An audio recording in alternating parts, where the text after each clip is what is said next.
YouTube. In YouTube, he has uploaded 3 lectures. Okay, from these universities, from TAMU, from Columbia, wherever he took lectures, he has uploaded the lectures as well. So you can watch those lectures in free time. So what he said was, these were the social structures. These were built by the society, not by the kings.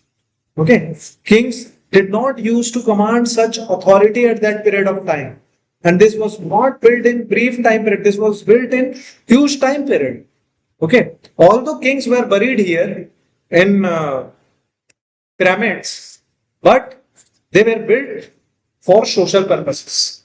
Okay, so this was the scenario. So atrocities angle was negated by basically Dr. Roy Casagrande. That also you can watch. So let us wait for the projector. Highlight Giza, Cairo, and can you see near Nile River Delta there is one city, Alexandria. Can you see Alexandria? Now let me tell you another story. In geography optional, when we see the basically transition of geography from the ancient time period, from the time period of Homer till the present, then we can talk about a time period during which the society, the authority of church was declining, and the Islamic world was rising in terms of intellectualism. Okay, a kind of Arab Renaissance was happening in 12th, 13th, 14th century time period, and at that time, the biggest library in the world was there in Alexandria. And some of the best geographers have come from Alexandrian library. Okay, so this was very, very famous city as far as so whenever we talk about Islam, we say that it has become very redundant, it has become very obsolete in terms of its practices and its rituals. But during 11th, 12th, 13th century time period, it was one of the most forward religion in terms of critical thinking. Okay, lots of literature came at that time period. For example, when you will read the first chapter in history in themes 2, that is medieval history, the first chapter of that NCERT is From the Eyes of the Travelers. Rishika follow. From the Eyes of the Travelers.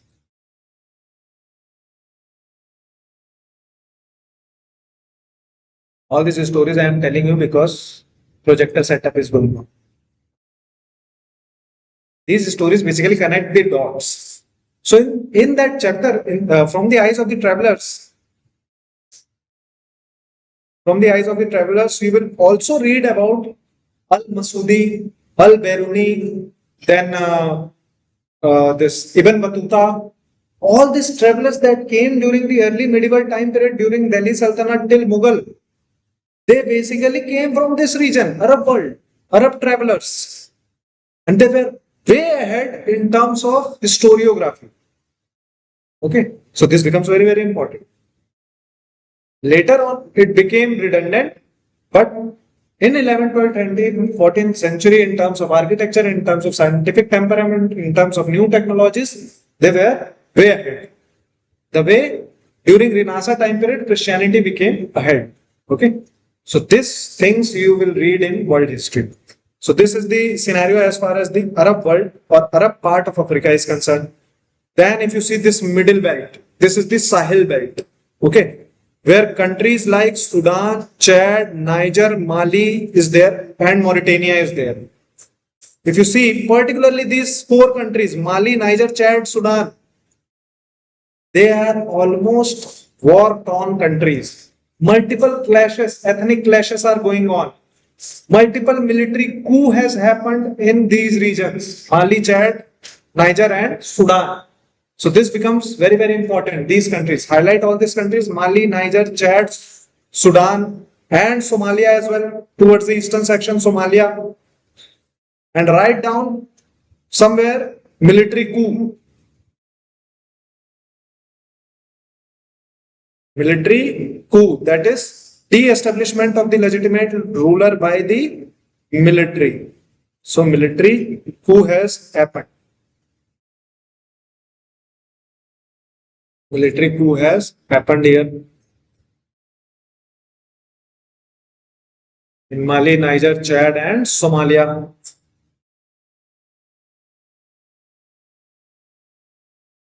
Okay, so this is there. Then Ethiopia and Eritrea. Ethiopia and Eritrea is there.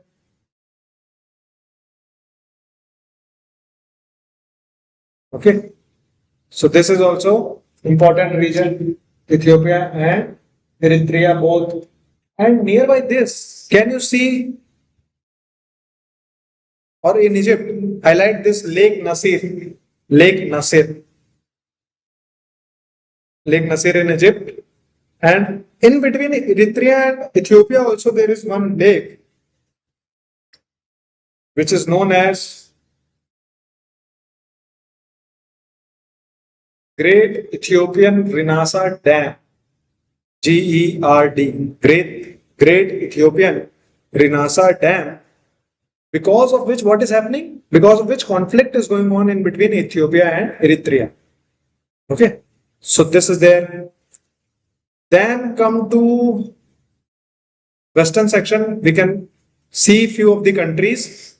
The countries like we have seen Grain Coast in Liberia and Sierra Leone, Ivory Coast near Port d'Ivoire, then Gold Coast near Ghana. Ghana is known for gold production. Gold Coast near Ghana, and then Togo, Benin, and Nigeria. Slave Coast. Slave Coast is there in this region. Now, Nigeria is one of the most forward countries or developed countries in African continent. Okay. In terms of living standard, Nigeria is comparatively good. So this you can see. Then countries like highlight wherever Angola is there, right? Oil producing country in Angola, oil producing country in Angola.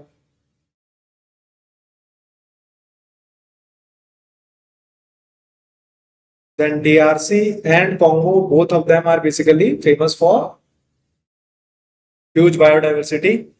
Okay, this is there. Then see South Africa. If we see South Africa, then in case of South Africa, there are two more countries in between South Africa. Inside South Africa, there are two more countries. That is, highlight these two countries, Lesotho and Swaziland. Lesotho and Swaziland is in between South Africa. Okay, this Lesotho and Swaziland. And South Africa also had three capitals, has three capitals basically. Three capitals. Pretoria, Johannesburg, and Bloemfontein. Highlight these three region, Pretoria, Johannesburg, and Bloemfontein. Pretoria, Johannesburg, and Bloemfontein. These three cities are three capitals, judicial, administrative, and legislative capital. And can you see this Pietermaritzburg? Pietermaritzburg. This is the city where Gandhiji was thrown out from the train. Pietermaritzburg, historical significance. Okay. And which type of grassland is there in Africa? Yes. Which grassland is there? What is the name of the grassland in South Africa?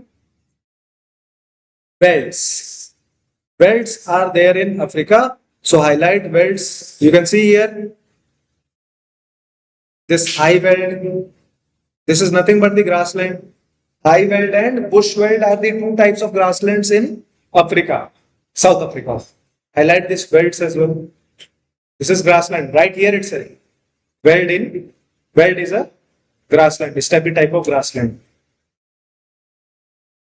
High veld and another type is bush veld. BUSH bush weld. Okay. So this is Africa, and water bodies we have seen. Gulf of Guinea we have seen, Mediterranean Sea we have seen, Red Sea we have seen, Gulf of Aden we have seen, right? So this is Africa. And here, have you written Benguela current? Benguela current. And which current is there is in this region? Warm current, east side of Africa. Which warm current is there? Agulhas current. Agulhas. Remember Agulhas? AGULHAS. For example, if you see in this southern section, you can see two Cape of Good Hope and Cape Agulhas. Cape of Good Hope and Cape Agulhas. So this Agulhas current is named after Cape Agulhas. Right? And where did we see Cape of Good Hope? In what context we talked about Cape of Good Hope? You remember the context? Huh? What was the context? You remember the boundary of Indian Ocean? We talked about the boundary of Indian Ocean that in the year 2000 it was changed. The Southern Ocean, south of 60 degrees south, was considered as Southern Ocean, whereas the westernmost boundary is this Cape of Good Hope. Highlight Cape of Good Hope. This is the westernmost boundary around 20 degree east, and the easternmost boundary was Tasmania, right? 149 degrees east that we have seen in case of Indian Ocean. So this is the westernmost boundary of Indian Ocean, Cape of Good Hope. Here itself you can write Cape of Good Hope, westernmost boundary of Indian Ocean.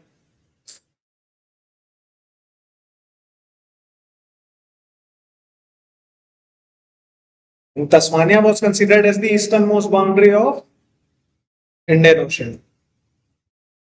Easternmost boundary of Indian Ocean. So this is there, and Africa is the continent from where all the three major latitudes passes, that is equator passes, Tropic of Cancer passes, and Tropic of Capricorn passes through it. All the three. So it has equatorial type of climate, tropical type of climate, as well as subtropical type of climate. Nearby Mediterranean Sea, it has subtropical type of climate. Okay. North of Tropic of Cancer, it has subtropical type of climate. So these are this is the African continent. Okay. Now let us see which continent do you want. Europe is there, North America, South America is left. Let's go to Europe. Okay. So you will remember the things, right? In the atlas itself, write down Africa was considered as dark continent. Dark continent was considered as dark continent, right? Was considered. Then in world history, you will also read about one term.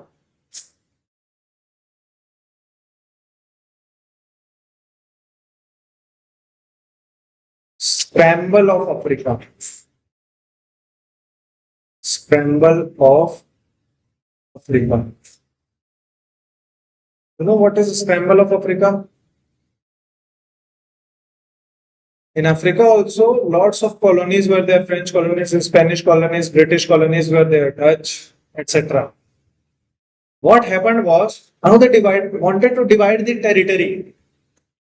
So all of them, they sat in a table, took the map of Africa, took pencil and ruler, scale, and they, without considering the ethnicity, without considering the resources, they just basically drew straight line forming the borders. Can you see these straight lines that are there as far as these borders are concerned? These straight lines, these were simply divided in the table. This is known as a scramble of Africa.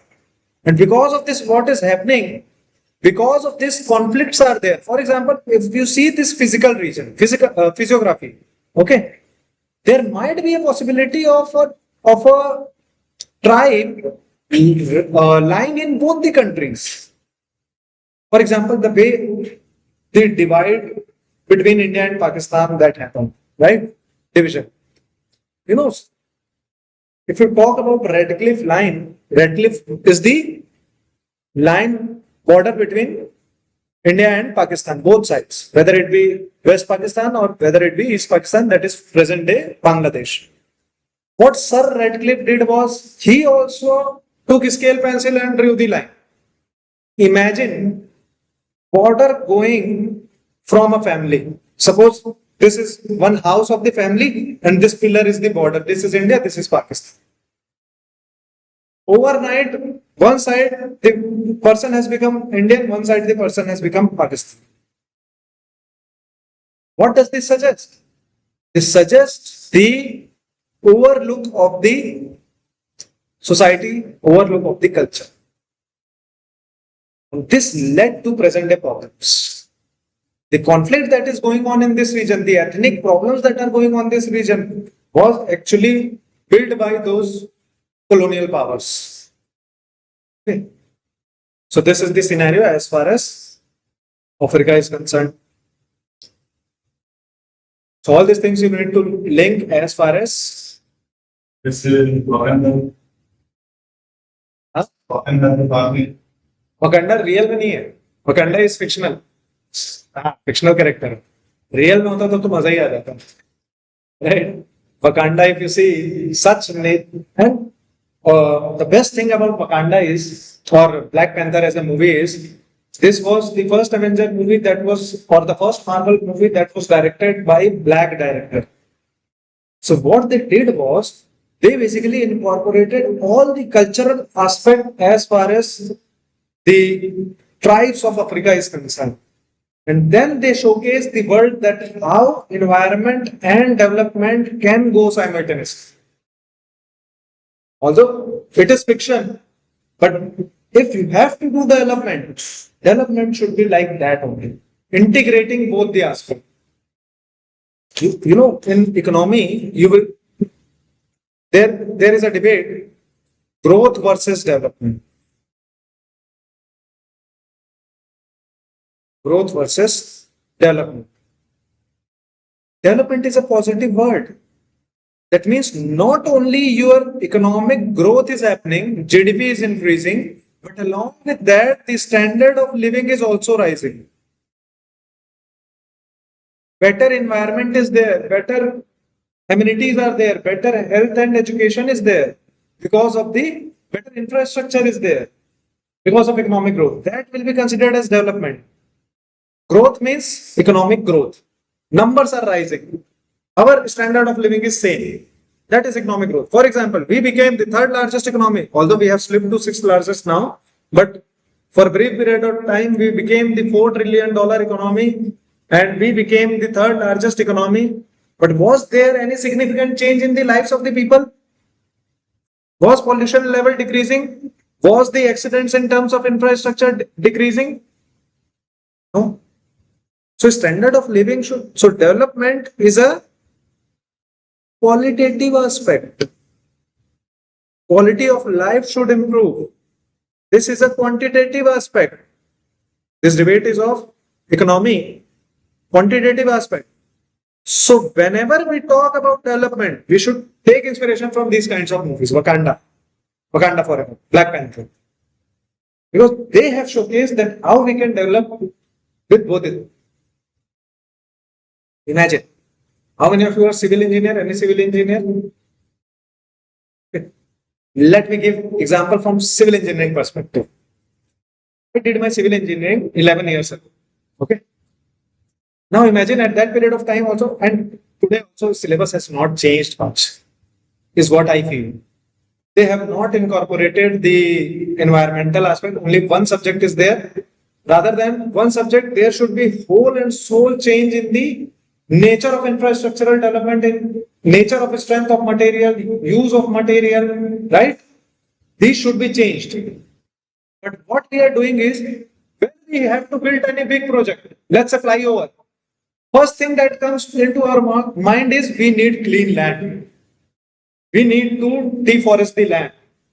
Without that, we cannot move forward.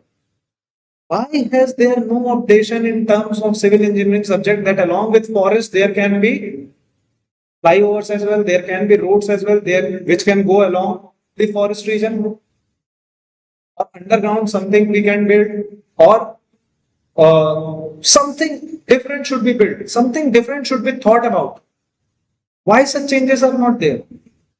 It is because we think that trees can be grown later also, right? They can be cut down. What is the cost of cutting a tree?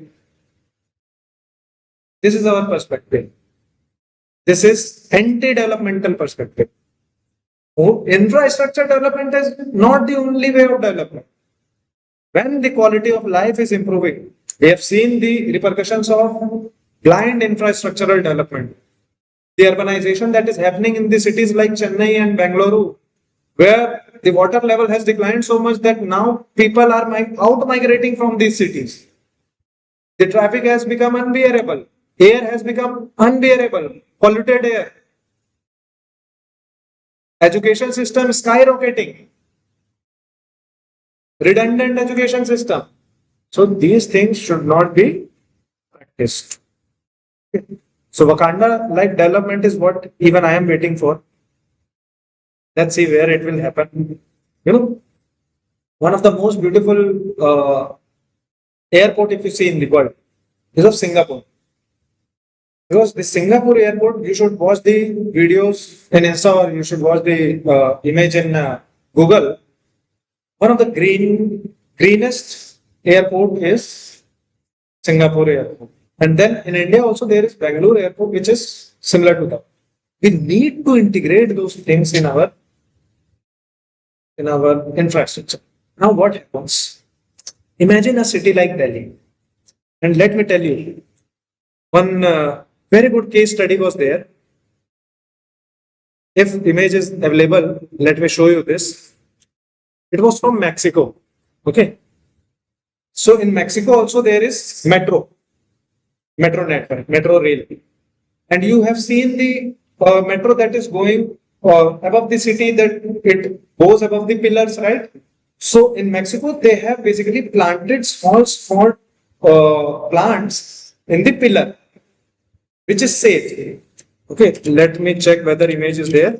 Mexico metro pillar plantation.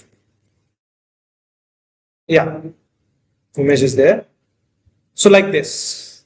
Okay, this looks beautiful, right? Similar thing we also tried in Delhi.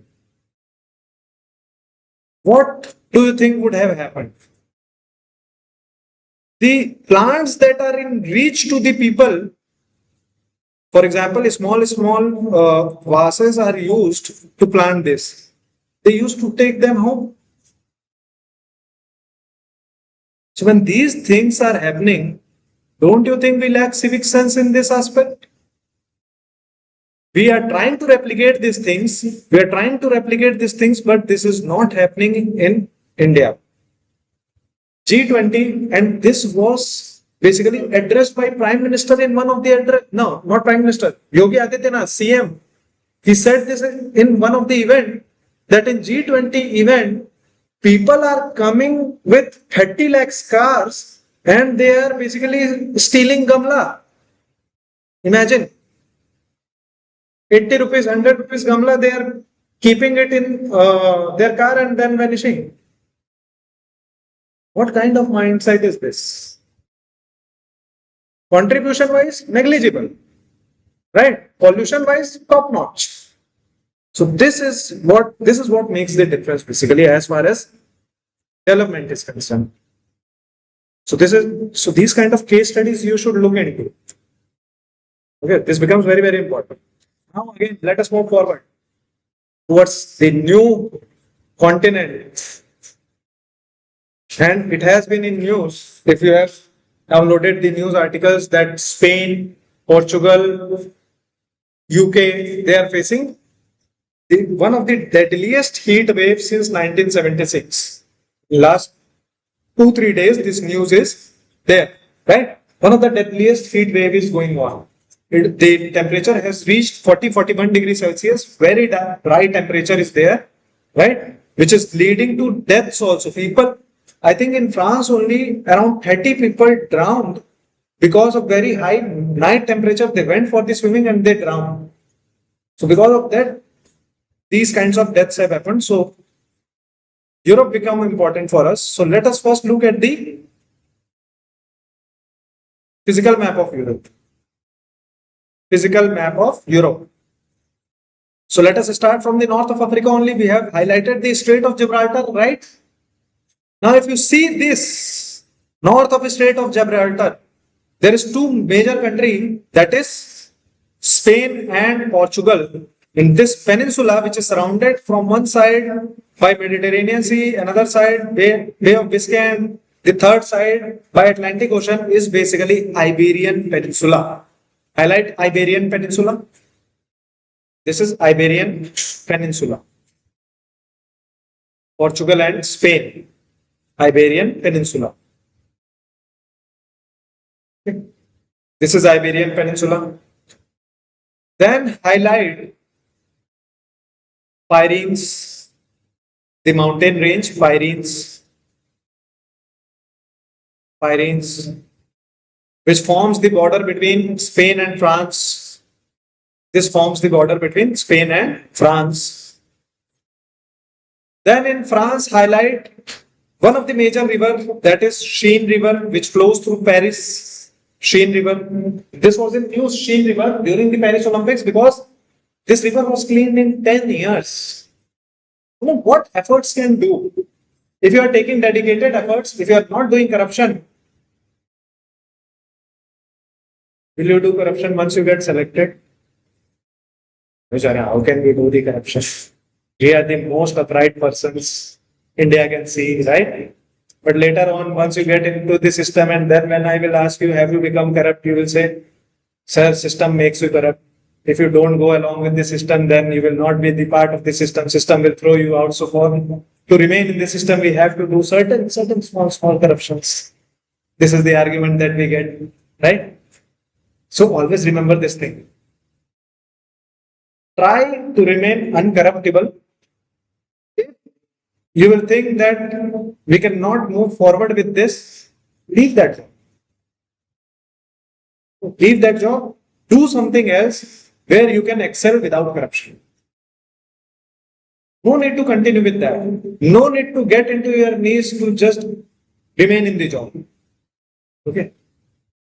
So this is the scenario. So Seine River, I know giving bhashan is easy, but implementing it is, yes, definitely tough. That is one of the most courageous act. You know, who is the, have you heard of one IS officer, Ashok Khemka? Ashok Khemka is, he has retired recently. He is the most transferred IS officer in the history of India. More than 45 times in his career, he has been transferred. In 1 month, he was transferred 3 times. Imagine. Okay. So I was listening to one of his podcasts recently, and he said that, you know, when we talk about courage, then courage is basically standing to very, very small things. Courage is basically saying no to your superiors. That also is a courageous act. And talking about courage and showing it are two different aspects. He said that I used to get fearful when threats used to come for me and my family. There was threat for life. So definitely I used to get fearful, but then I used to think that what will happen eventually? If I'll not be able to move forward, then I'll approach the judiciary. Even if I am not be able to move forward, I'll leave the job. So saying that is easy. Me saying that is easy. He doing it for 35 years of his service was actually a courageous act. So that these kind of case studies you should remember. Public service. This is the core of public service that is required. And the countries that we are going to see, Scandinavian countries, particularly when we talk about Scandinavian countries, that how can they be in number one in terms of environmental index as well, developmental index as well, education as well, and less pollution as well, infrastructural development as well. In almost every aspect, they are number one. Scandinavian countries like Norway, Finland, Sweden, Denmark, then they are bottom most in terms of corruption. How can they be uncorruptible? Because the society has evolved like that. It is a societal aspect. What do you think? Indians are corrupt or not? Highly corrupt. Okay, we are huge corrupt people are there as far as India is concerned. We talk about values on one hand and we do the corruption on another hand. Imagine, you might have been seeing this news recently. In Ram Mandir, Chanda corruption is going on. Chanda scam. Have you heard of this? 3,500 crore rupees scam has happened in Ayodhya Ram Mandir. This is going on. See this news. Breaking news. 8 people have, SIT have been formed. The special investigation team have been formed to look into this matter. And this has been going on since last 2 years, since the inauguration of the Ram temple. We cannot even separate the religion with the corruption. Forget about the rest of the things. Okay. Corruption is going on in MP. At least the allegation is there against the Chief Minister of MP, Mohan Yadav, that he and his family has brought 168 crores, 168 acres land from where highway is going to go, from where highway has been planned. Conflict of interest scenario is there in case of corruption. Majority of the corruption you will see, and I have shown you the image of Bihar bridge, right? Remember the bridge that was there in the middle of the field without connecting it to the roads? Corruption. Example of corruption. I have shown you the image of mixing of milk, half-liter milk with 25 liters of in 25 liters bucket. What is that? Corruption. This is small things are corruption. Okay. This is what keeping us at the bottom in majority of the developmental aspect. If you see corruption perception index, this also you will read in current affairs. There is an index by released by I think CI or TI, Transparency International. Yeah, Transparency International is the NGO. They release CPI, that is Corruption Perception Index. India lies at 91st rank. High level of corruption is there. Okay. And then we say, no. In Pakistan, the corruption is more. We don't have to compare to Pakistan. They have stooped to the minimum level. We don't need to stoop to that level. Right? There is huge possibility. And now the baton transfers to you. That you will decide whether the next generation is going to become corrupt or not. You will decide that whether without taking any bribe you are going to build any infrastructure or not. Civil engineers, one of the most corrupt engineers. They take, this fact, right? Even I am civil engineer, so I can say with confidence. In civil engineering, my final year project was related to estimation and costing. There is one subject, estimation and costing. So when you do estimation of any project, okay, then you might know that 2 to 3% of the cost we keep separately as operational cost of the whole project, right? That if suppose something is to be given or some logistics cost is involved, apart from the logistics cost, then also this 2 to 3% of the project is kept aside. For example, if 100 crore project is there, then 2 to 3 crore will be kept aside as a running cost. What the corrupt civil engineer will do? He will try to make infrastructure from 2 to 3% of the fund, and he will keep aside 97 to 98% to feed his superiors, to feed himself, and to distribute among the corrupt people. And you know what will happen to the infrastructure? It will crumble eventually. Right? This is what happens. If suppose we have to, let's say X grade cement is to be used in any infrastructure, we will use X minus minus minus grade cement. The worst form of it, that it should look gray only like cement. Otherwise, everything is doable. Material incorporation itself is acquisition itself. From there it starts. From the planning of the project it starts. These things you have to stop. Okay, in this state. For these things you have to say no. And I am telling you, one of the toughest thing is to say no. For example, if I will say that let us not take a break today and continue the class up till 2:30. Will you say yes or no? You are not saying anything. You should say no. We will take break. Our right. At least we need 30 minutes. Be vocal for your rights. Okay. Then corruption can be eliminated. So now let's move further.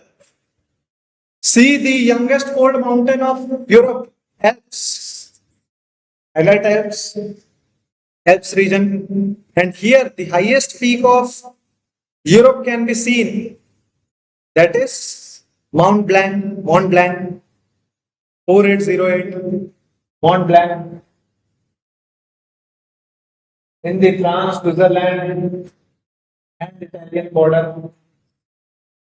Okay. Then nearby this, in the Switzerland and Italian border, there is Matterhorn, second highest peak. I highlight this as well. Matterhorn, 4478 meter, 4478 meter, Matterhorn. Okay. So this is there, the highest peak of Alps. In Italy, highlight Apennines. These are also the ranges, Apennines. Then highlight Mount Vesuvius. Mount Vesuvius. This is volcano. Volcano, Mount Vesuvius is a volcano. And I told you one story, right? That Mount Vesuvius erupted in the 79 AD, because of which one whole city got submerged. The volcanic ashes, all the people died. This was shown in the series Loki as well. That city was named as Pompeii. Pompeii city basically submerged in the volcanic ash because of the Mount Vesuvius eruption. Okay, so this becomes important. Mount Vesuvius. Then here, nearby this, can you see this island Sicily? And in Sicily, there is another volcano, active volcano, that is Mount Etna. Etna. Mount Etna. Okay. So this is there.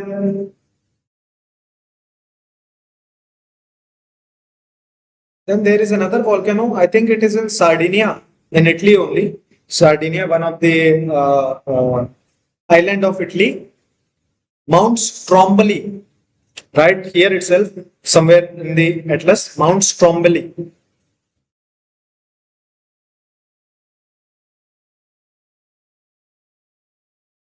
Mount Stromboli. This is known as Lighthouse of the Mediterranean. Lighthouse of the Mediterranean.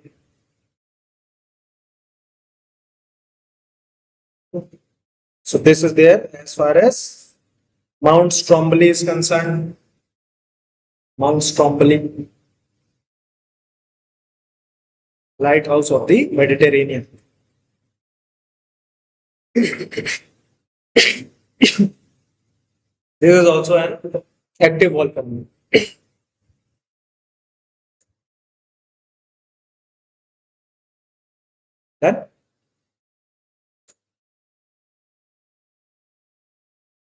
Then further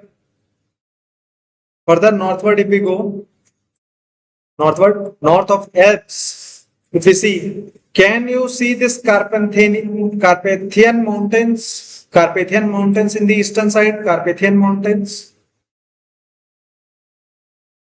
nearby Ukraine, Russia, Poland, Hungary, Carpathian Mountains. Highlight this Carpathian in between Hungary and Ukraine. And towards the southern section, nearby Anatolia Plateau, that is nearby Turkey, you can see Balkan Peninsula, Balkan Peninsula, Balkan Peninsula. Okay. Here we will talk about the Greece, etc. So let us take a break. Then we will further move to Europe, further talk about Europe because lots of countries are there, lots of facts are there, different types of landforms are there. So this, let us take a break.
So let us continue with Europe.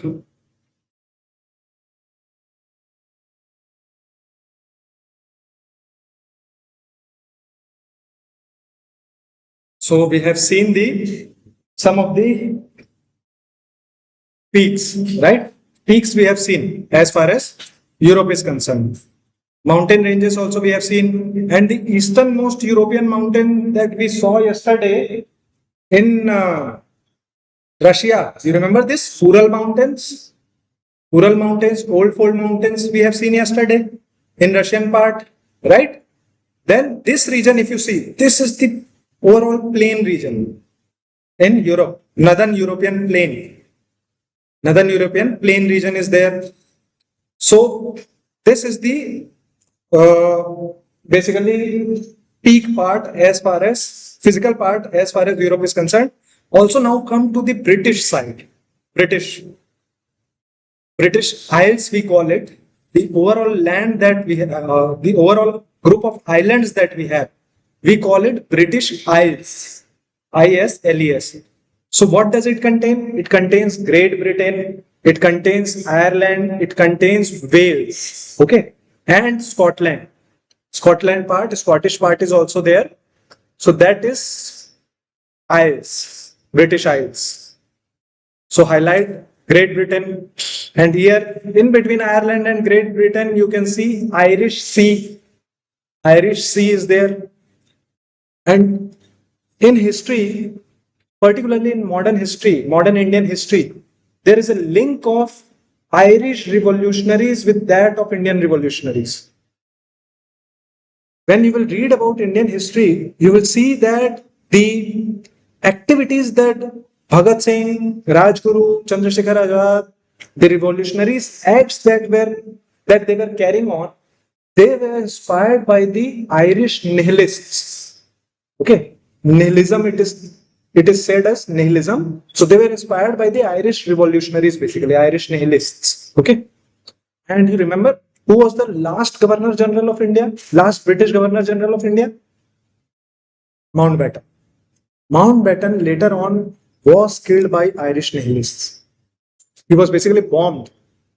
He was in a boat, he was fishing in one of the islands near Britain, and he was bombed by the Irish nihilists. So they have long been fighting against the British people. Ireland have been long been fighting. Okay, so this you can see.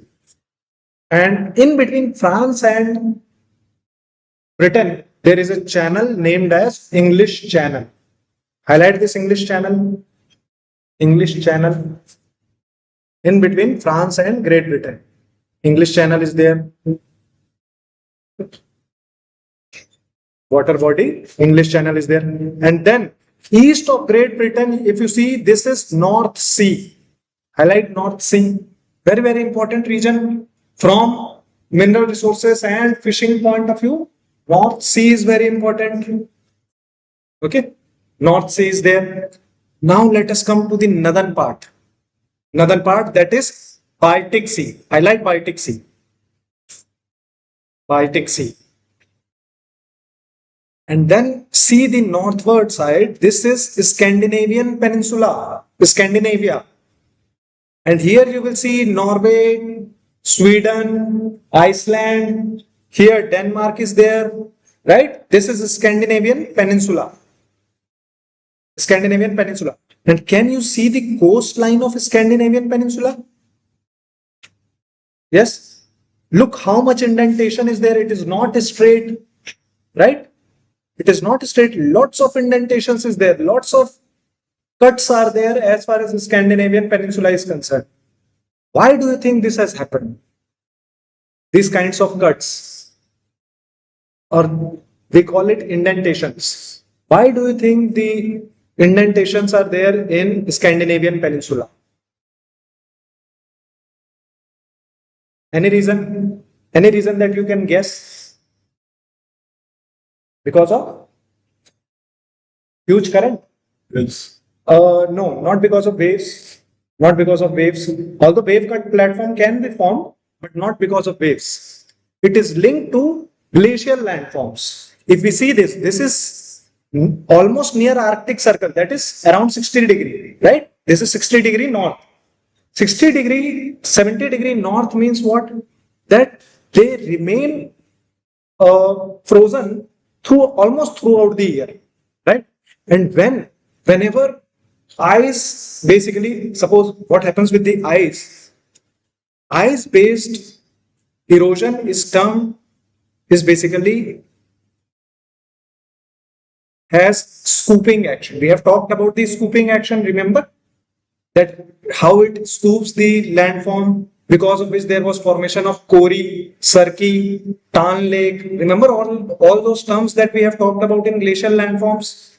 So what ice does is, let's say this is a landform, okay? And let's say that it remains frozen. It remains frozen, okay? This part is frozen. So what will happen when this ice will erode this surface, this whole area, then it will scoop this surface. This will take out this part such that it will look like this. Will look like this. This action is known as plucking action of ice. Plucking action of ice. Because of which the Scandinavian peninsula has indented landforms, indented coastlines. Okay, so I would suggest that you should write here itself indented near the Scandinavian peninsula, indented coastline.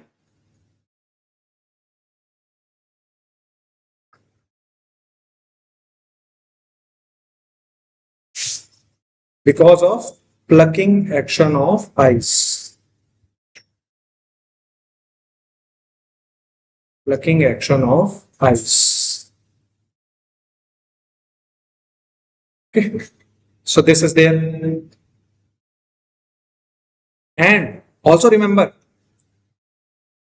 when you see this overall indented landforms, then nearby this region, when this melting is happening, let's say ice age is gone, now the ice shelves have melted, then what will happen? Seawater will enter towards the land, and when seawater will enter towards the land, what will be formed? Again, fjords will be formed.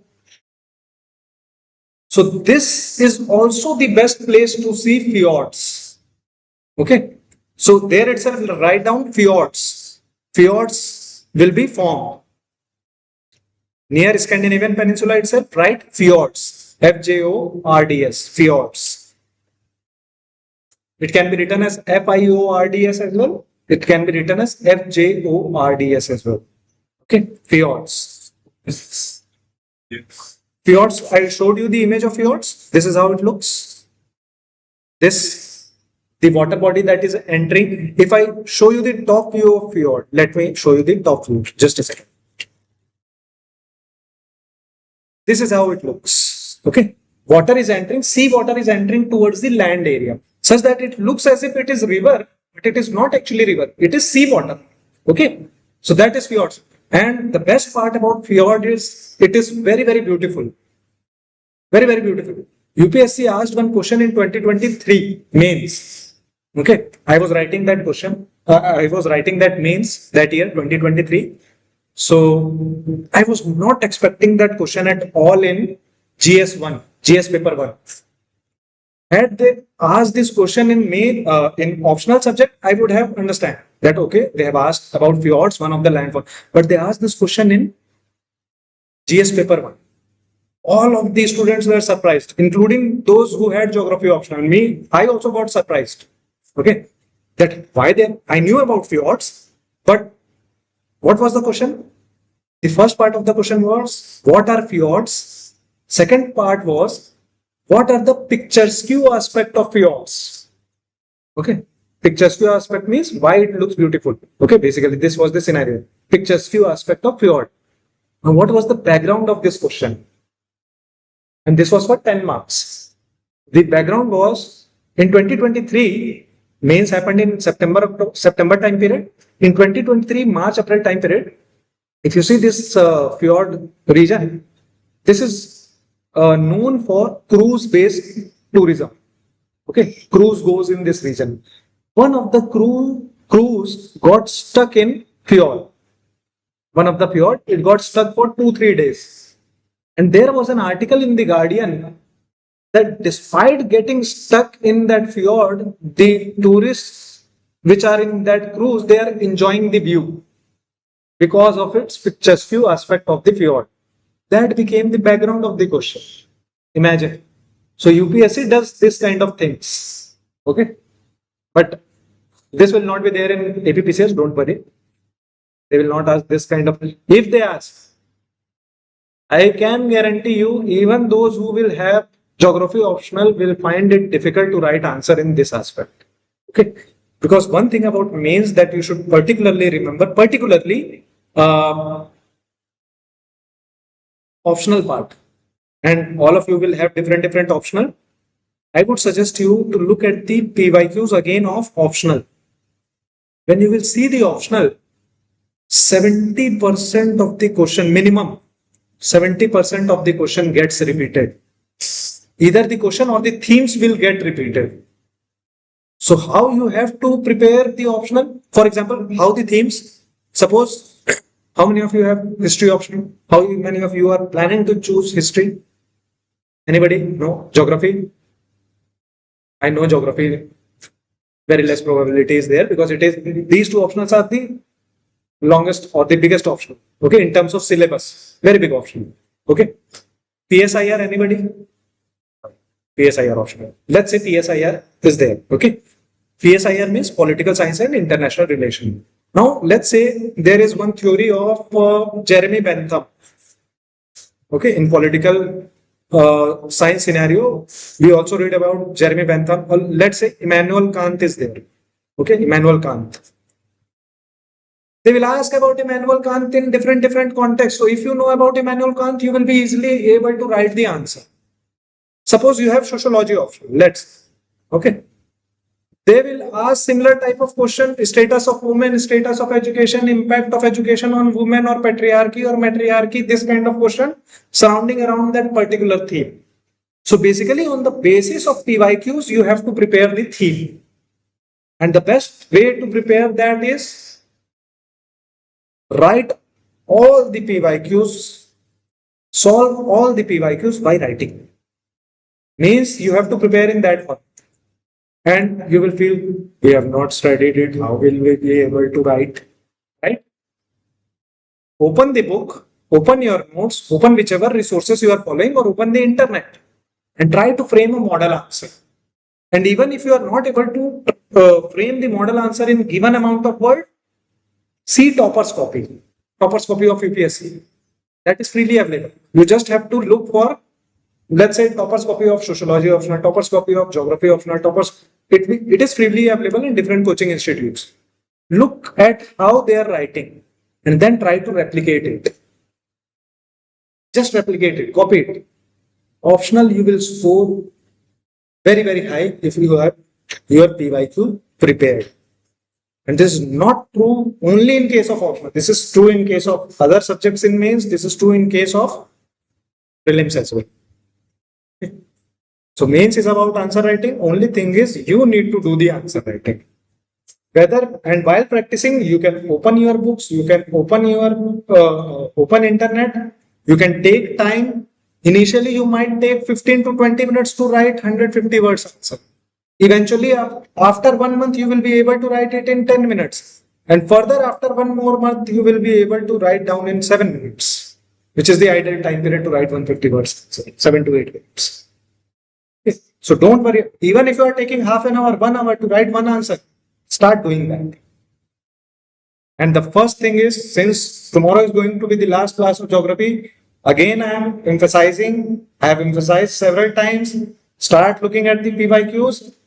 Whichever topic we have covered, look at the mains question, try to write that question. And for that, if it is written in notes, well and good. If not there, open NCERT, open material, open internet. Use AI, but write it in a sheet, plain sheet. Okay? This you need to do. And for geography, what things, what tools we have to use apart from the words and the examples? Tools like diagrams. So you should practice diagrams. We have made several diagrams. For example, pressure belt diagram, landfall diagram. We have made lots of diagrams. Practice maps. And you know how tough it is to make maps, India maps, right? Practice this as well. And use examples. Try to remember examples. For example, when I say fold mountain, you should remember the examples of young fold mountain, old fold mountain, and try to replicate that. Okay. When I'm saying fjord, so you should know fjord is found in New Zealand also. Fjord is found in Scandinavian countries also. And even if you have to remember some of the name, you can write Sound Fjord in Norway. This is there. This is the name Sound Fjord. So like this, you will get lots of examples. Okay. Start using that. Once you start writing, oh, this is rhyming. Once you start writing, you will start rising. Okay. So this is the, so this you have to use. Now let's further see. Let's see further. So this is the fjords and these indented landforms.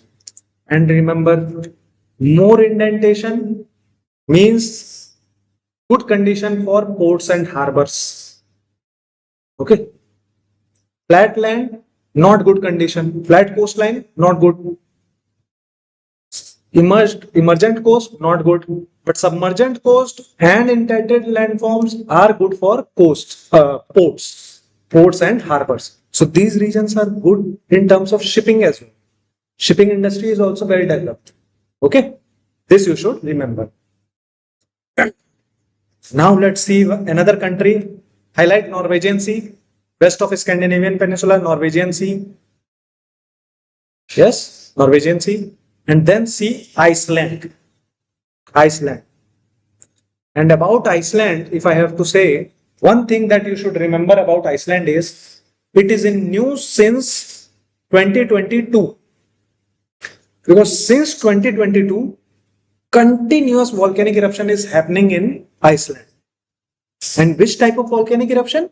Hotspot, basaltic type. Basaltic type volcano we have seen, shield type of volcano, remember, where lava flows smoothly like river. It is not violent.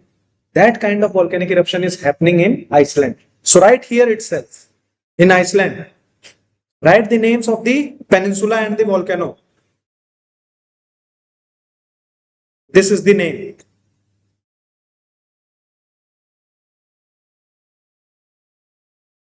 REJ, Rekhans Peninsula.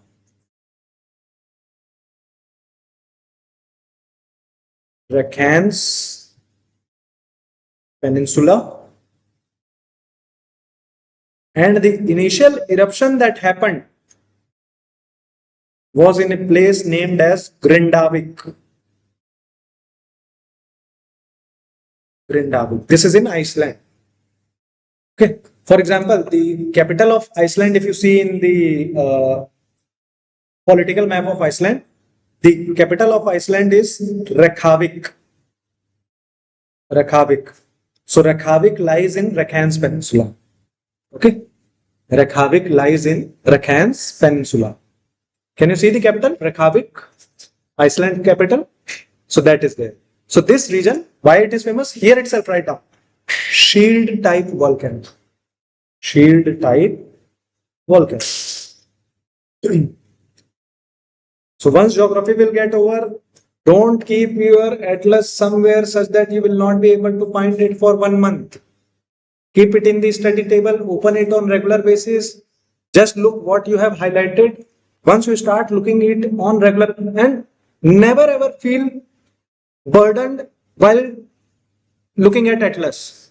Never ever burden yourself that you have to remember all the places. No, it won't happen in 1 day. The best part about geography is you don't need to remember things. It will happen automatically once you revise it again and again, again and again, again and again. For geography, revision is the scenario. Okay. That's why I asked you to download those apps and start the notification. Because imagine on regular basis, you are seeing these names, Venezuela, let's say Russia, Brazil, Scotland. So you will create a picture of it, out of it, right? That's why we see these kind of things. Now, let's open the political map of Europe. Political map of Europe. And European history. How many of you like the series or the movies around World War II? Yes? You should start watching that. You will enjoy it. Lots of stories are there as far as World War is concerned, World War One and Two. And also, India was hugely part of World War One and Two. Okay. And let me tell you one story related to Gandhiji. In World War One, he said that India should help British to fight against the evil forces. The time period of World War One was 1914 to 1918. Lots of Indians participated from the British side, British forces side. Okay, in World War One, lots of them got martyred as well. But then, during World War Two, which happened in between 1939 to 1945, Gandhiji said one statement: "Na ek pai, na ek bhai." Na ek pai means no money will go. Na ek bhai means no soldier will go to World War II. He basically boycotted that Indian soldiers should not participate in the British forces. Okay. Although people went still after the call of Gandhiji, but his stance was clear that I am not going to support British Empire. Okay. As far as this scenario, World War II scenario was concerned. And if you see at that time period, Subhash Chandra Bose, he was at another level. He said this is the perfect time period that we should get freedom. And he supported Germany, Axis forces. He formed his Azad Hind Fauj. Remember Azad Hind Fauj? And then he basically came to India from via Singapore, then Andaman and Nicobar, and up till Moirang. Recently, I visited this Loktak Lake when I was in Manipur, and there I saw this Moirang museum where Subhash Chandra Bose ji hoisted the first flag in Indian territory, Azad Hind Fauj flag. Okay, so this is very nice history. World War II and World War I is extremely good history. And if you see the context of it, that why it was happening for geography, because of geography. Why? Because of the control of resources. Control over resources, control over navigation. These two control they wanted. Germany at that period of time, imagine, you will read about one phase in economics also and in history also and in environment also. I have told you that whatever pollution happened started after Industrial Revolution, right? At that time, Germany was heavily industrialized country. Huge resources were there. Coal was there, iron ore was there, industries were developing, heavy industries, right? So this is the thing with the world. So now let's see the countries. So first country in our Iberian Peninsula, first two countries are Spain and Portugal, with Portugal's capital as Lisbon, Spanish capital as Madrid.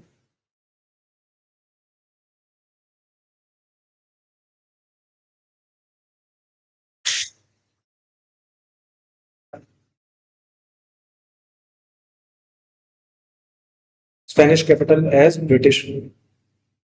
Now tell me one thing. You all have read the modern history in schools. Out of these two, which came first in India? Portuguese. Portuguese were the first to come to India in 1498, Vasco da Gama, and the last to leave India. They were the last colonial power to leave India. They went after liberation of Goa, 1967, I guess. Okay, Goa got liberated from Portuguese in 1967 or late 1960s. So this was there as far as Portuguese is concerned. Spain, if you say, Spain never came to India. Spaniards never came to India. Five colonial powers came to India: Portuguese, British, Dutch, Danes, Danish people of Denmark, and one more French. These five came to India. Spanish colonial power went to Africa, went to South America, the Latin American part. We'll talk about that also after this. So that is there. Okay. So Spain's capital, Madrid. I like Madrid. And at the border of France, I like Paris as well. I like Paris. First capital of France, Paris. Then at the border of France and Spain, you can see one very small country is there, Andorra. Very small country. At the border of France and Spain. Okay, so this is there. Then highlight. Now lots of townships are linked to World War II time period, but I am not highlighting those township because it will become you will become overburdened because of it. So that's why I'm not asking you to mark those regions or mark those cities. But still, 2, 3 I can say. Highlight this Marseille, Marseille. Then highlight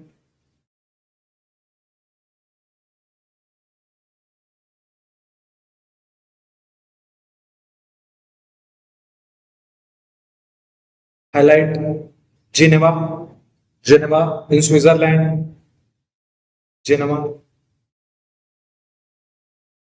In Switzerland itself, highlight Bern, Bern, capital of Switzerland, Bern. Then Basel. About this Basel, you will read in economy as well, you will read in environment as well. Basel norms related to the or Basel Convention related to the movement of hazardous material, hazardous waste, transboundary movement of hazardous waste. So there was a convention in Basel. Okay, so Basel is there. You will read about it. So that's why you need to remember. Then in Switzerland, another very beautiful town, Zurich. And who made Zurich famous in India? Which movie? If I have to say. After that, it became viral phenomenon. In 1990s. Huh? No, not कुछ दिलवाले दुल्हनिया ले जाएंगे शाहरुख खान कुछ कुछ होता है वो shot in India majorly Dilwale Dulhania ले जाएंगे if you see DDLJ it was shot in Zurich majority of it such that if you visit Zurich now you will see the statue of this who was the director DDLJ's director Chopra Yash Chopra's statue is there in Zurich. He basically boosted the Zurich tourism, Switzerland's tourism. Okay, so this is there. Then come to Italy. And about Italy, again, very nice history is there, world history is there. Lots of revolution happened in Italy as well, particularly during the medieval time period. So highlight Rome. And you should see the images of Rome. If you have to do the historical tourism anywhere in near future, you should visit Rome. Okay. I have seen this in video call. One of my friends visited Europe last year in September. He was basically in a scholarship tour. He is doing his PhD from Punjab University related to role of parallel cinema in human rights. So cinema and human rights together. Okay. So there was one festival in Venice. Okay. So in Venice Film Festival, he was invited for 10 days on a scholarship basis. So he visited all these places and we did the Europe tour, all of us, all the friends in video call. So wherever he used to go, he used to video call us. Look, this is the Colosseum, this is the Leaning Tower of Pisa, this is the Berlin War Memorial, like that. He even visited Switzerland and he said, "Bhai, isse sundar kuch nahi ho sakta." Like this. Okay. So that was the scenario as far as Europe is concerned. Everything. He was the one of the best travel guide. And I would suggest you, if you have to develop interest in geography, start traveling, or at least start watching. And if not now, keep this as your goal, that you will travel as much as possible. It will enhance your viewpoint. Okay. So, because there is lots of learning from traveling perspective. That's why it becomes very, very important. And as a traveler, not as a tourist, although both are good, but as a traveler, it is much better. What is the difference between traveling and tourism? Yes. What difference? And this is kind of philosophical question, because there was one essay related to this in UPSC, related to traveling and tourism. What difference do you think is there? Tourism is about destination. Traveling is about journey. Okay. So this kind of difference, because when you travel, you basically incorporate each and everything that is involved in journey. So journey becomes important rather than destination. Okay. You enjoy each and everything. You explore new places when you are doing traveling. Okay. So this is the major difference between traveling and tourism, but both are good as far as, for example, I used to be a tourist when I used to visit with my parents. Okay. But once I started living outside my house because of the studies, then I became a traveler. Okay. Same thing will happen with you. You might have visited several tourist places in the state or in the vicinity, but eventually you will become traveler. And geography and history owes to travelers. Whatever history and geography we know is because of these travelers. Right? We have talked about one person. Again, we will talk today about him. You remember Magellan Strait? Ferdinand Magellan, the first person to do the circumnavigation of the earth. Right? He was a traveler basically. Right? And on the basis of his travelogue, lots of things came to the knowledge of the people in Europe. So that's why it becomes important. So one of the best city in terms of Roman architecture, again, Rome and Vatican City. Vatican City in terms of church. Okay. So Vatican City is there, Rome is there. Then highlight in Italy, Venice. Venice. Venice is famous for film festival. Venice is famous for its basically opening towards the sea. Creek is there in Venice, which is famous for boat ride. Okay. And if you see the city of Venice, it looks as if it is built over the sea. Okay. And last year, Rekha Gupta ji, she made a comment basically related to Venice, because people were asking question that, ma'am, Yamuna is so dirty. When will it get cleaned up? So she brought the context to Venice, that what is Venice? Venice Nala hai. Right? Venice is just a drainage system. This is what she said. But actually, if you see Venice, Venice is very beautiful. Okay.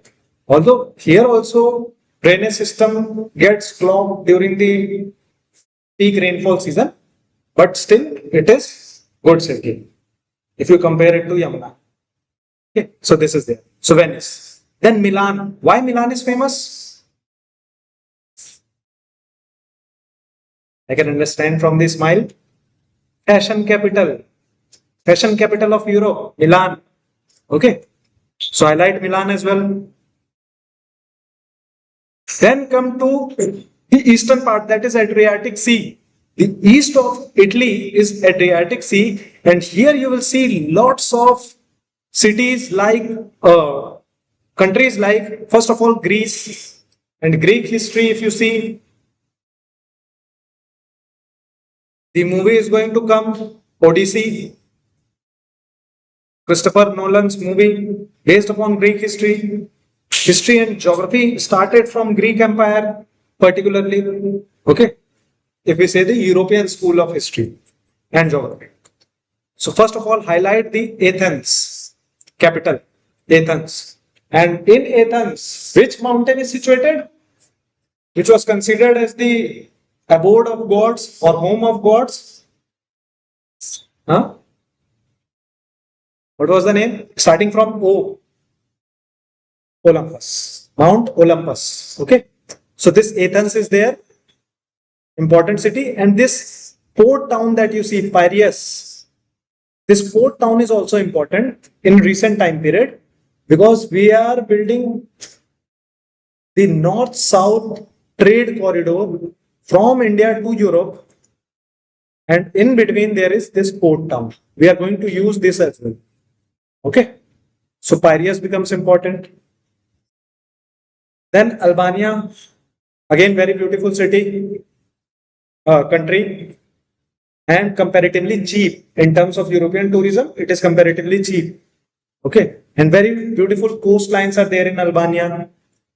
Now see the countries only. I'm not going to make you mark all the cities. We will mark only the important ones. Okay, so Montenegro is there, Serbia is there, Macedonia is there, Bulgaria is there. This is the Turkish European part. And here you can see this city, highlight this, Istanbul. Istanbul in Turkey, towards the European side of Turkey, Istanbul. And old name of Istanbul is Byzantine was the empire. What was the name of the city? Constantinople. Very good. Constantinople was Istanbul. Okay. And fall of Byzantine empire happened in Istanbul. Byzantine Empire. Okay. So this also becomes important. Then comes Serbia. We have already seen.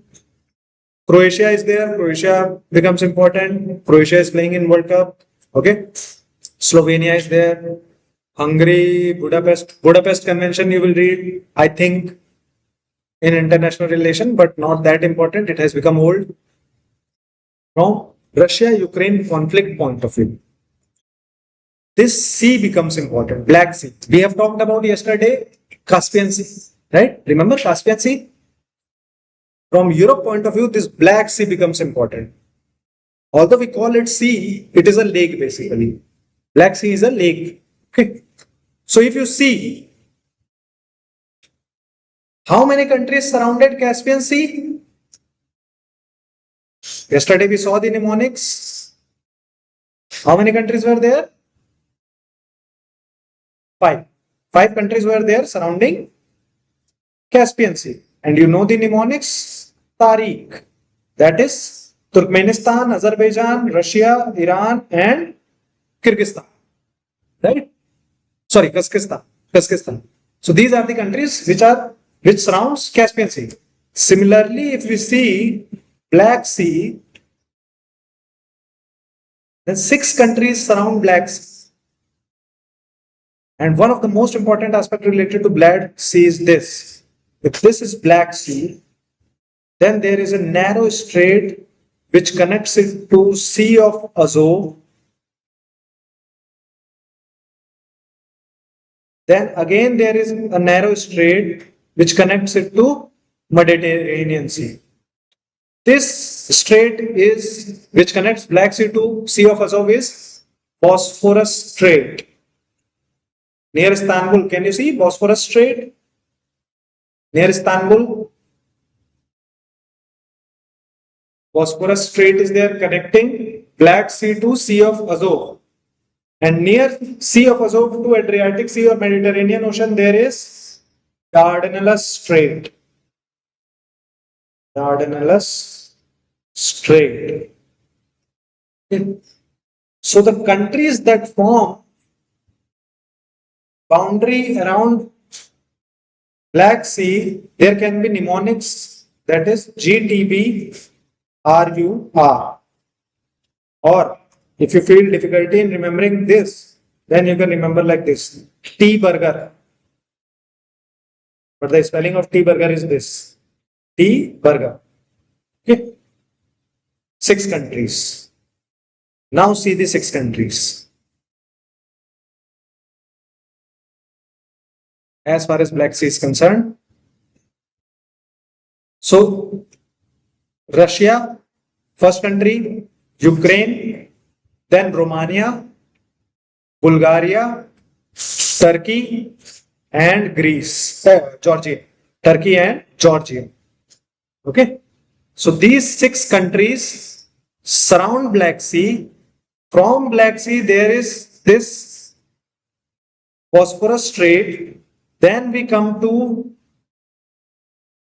Sea of Azov. This is Sea of Azov in between the two Turkey. Then there is this Dardanelles Strait, and then there is this Aegean Sea. Aegean Sea is part of Mediterranean Sea. Okay, Aegean Sea is part of Mediterranean Sea.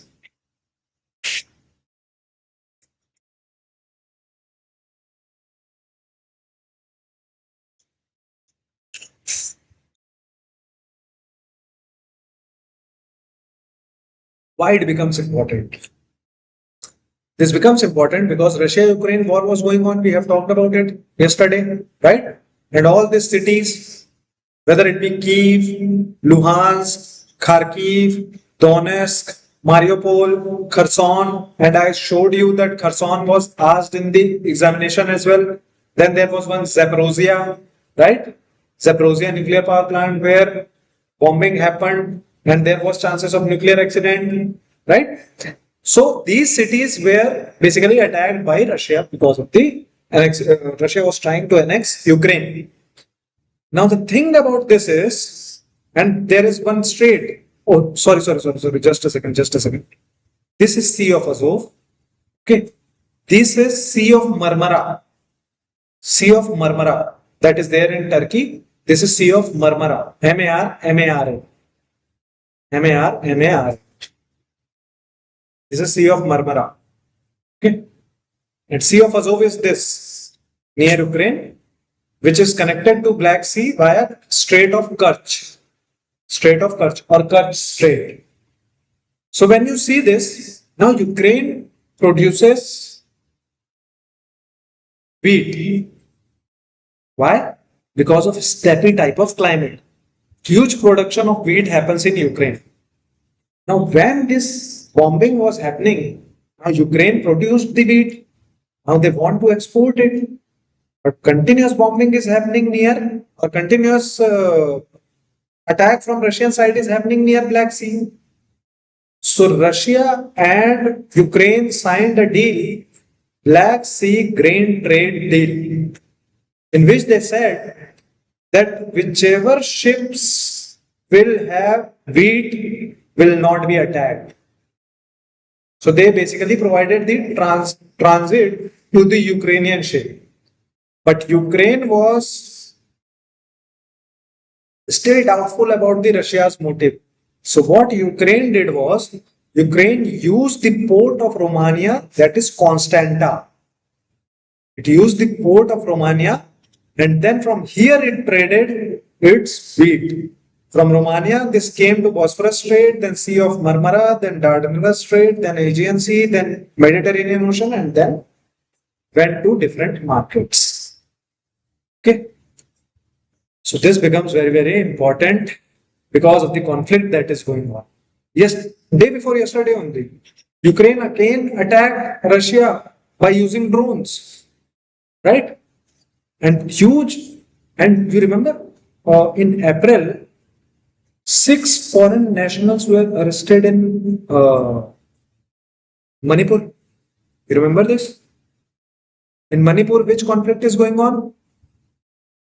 Kuki and Methi conflict is going on. And Kuki people are basically using the drone technology, comparatively advanced weapon. Okay. So this drone technology that they are using is coming from Ukraine. So basically, Manipur police, along with, not Manipur police, basically Assam Rifles, along with Manipur police and other paramilitary forces, they arrested 6 foreign nationals, in which 5 were Ukrainian and one was US based, America.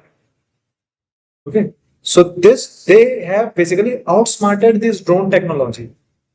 Okay, as far as Ukraine is concerned, they are using swarms of drones to attack Russia. So this is there as far as this particular region is Ukraine is concerned. Then see Belarus. Belarus again becomes important because it has ties towards Russia, tilt towards Russia. Then see these three countries. These are known as Baltic nations because they adjoin the Baltic Sea. So these three countries, Estonia, Latvia, and Lithuania. Estonia, Latvia, and Lithuania are Baltic nations. These three countries are Baltic nations. And there is a small opening of Russia in Baltic Sea as well. This is known as Kaliningrad. Small opening. Here also a Russian territory is there, that is Kaliningrad in Baltic Sea. Okay. So this is there. Then Poland is there. About Poland you will read in again modern history, modern world history, that is post World War II era. Post World War II, what happened? There was bipolarity. Two superpowers emerged. One was USA, another was USSR. Right? The countries which were in favor of USA or which formed the allies along with USA were known as NATO countries. That is North Atlantic Treaty Organization. And the countries which were in favor of Russia or USSR, the alliances that were formed were termed as Warsaw Pact country. Okay, so in Warsaw, this pact happened among the USSR countries, and they formed the allies. So world was divided in between these two superpowers, which is known as the Cold War period in world history. Okay, so when Cold War was happening, it was in between USSR and USA. Okay, so this is there. Then Czech Republic is there again. It was part of the USSR. Czechoslovakia. It was earlier known as Czechoslovakia, which later became Czech Republic. Then Austria, if you see, highlight its capital, Vienna, Austria, Austria's capital. And this Austria is very, very important. It is important from diplomacy perspective. You know, what is the thing with the diplomats? When Arunachal Pradesh government will send you in official capacity to any other country, you will be called as diplomat. Okay? Because you are in official capacity. And then you will have diplomatic immunity. What immunity? You will not be arrested. Even if you do any of the crime, even if you murder any person, you will not be arrested. You will send back to your own country, and then you will be tried. Okay. So these kind of immunities are there. For example, there was one case in I think 2022 or 2023, one Saudi diplomat, he basically raped his domestic help in Delhi. Okay, and this domestic help was from Nepal. But that diplomat was not arrested. He was sent back to his country such that trial will happen there. This diplomatic immunity comes from Vienna Convention. Okay. In Vienna, post World War II period, this convention happened, which provided that if any two countries or any diplomats are stationed at any place, then they will be provided with certain immunities. Okay. And if you see the start of the World War I, the start of the World War I happened with the assassination of the Crown Prince of Austria. He and his wife were assassinated in Austria, and from there the World War I started.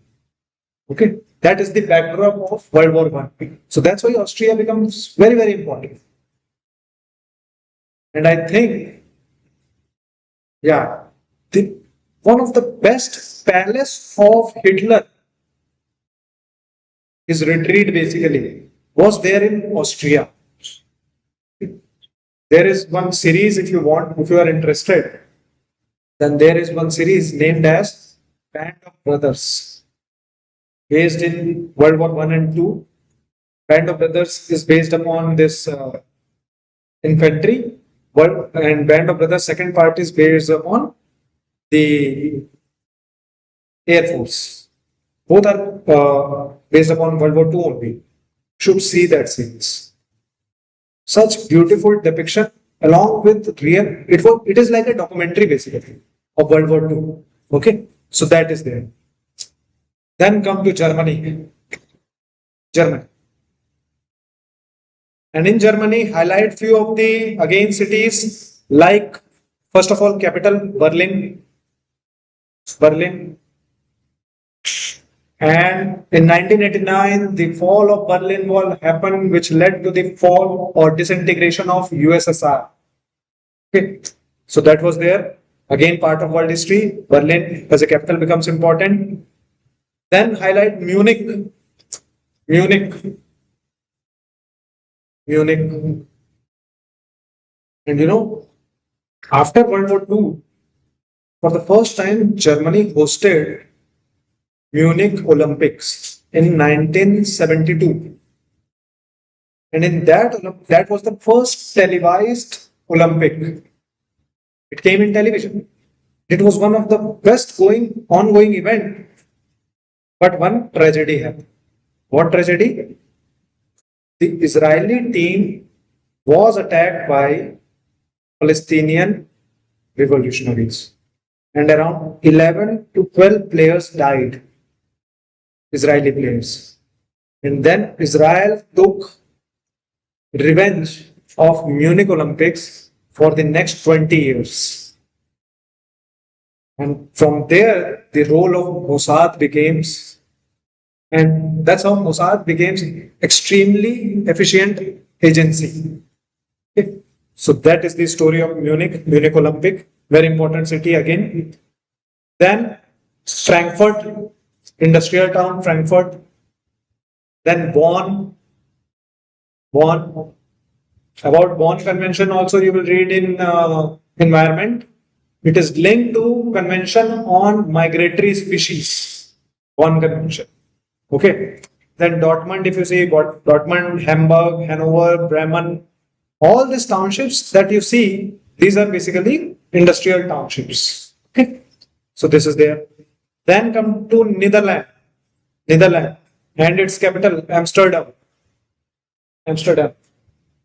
And you should see the images of Amsterdam. Again, one of the very beautiful city with very nice use of riverine system. Amsterdam. Inland water transport is very well developed in Amsterdam. And you know who was inspired by Amsterdam? Dr. APJ Abdul Kalam. When he suggested that India also should utilize its rivers, and that's how he suggested that we should interlink our rivers. Interlinking of river project was basically suggested by Dr. APJ Abdul Kalam to Atal Bihari Vajpayee. This is the story.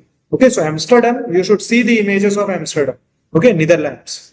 And in here also, Rotterdam is there. Rotterdam Convention again linked to movement of hazardous waste. So Rotterdam Convention also you will you will hear. So this is this part. Then Denmark, highlight Denmark and Copenhagen. Very well developed economy and society as far as Denmark is concerned. Then highlight Norway,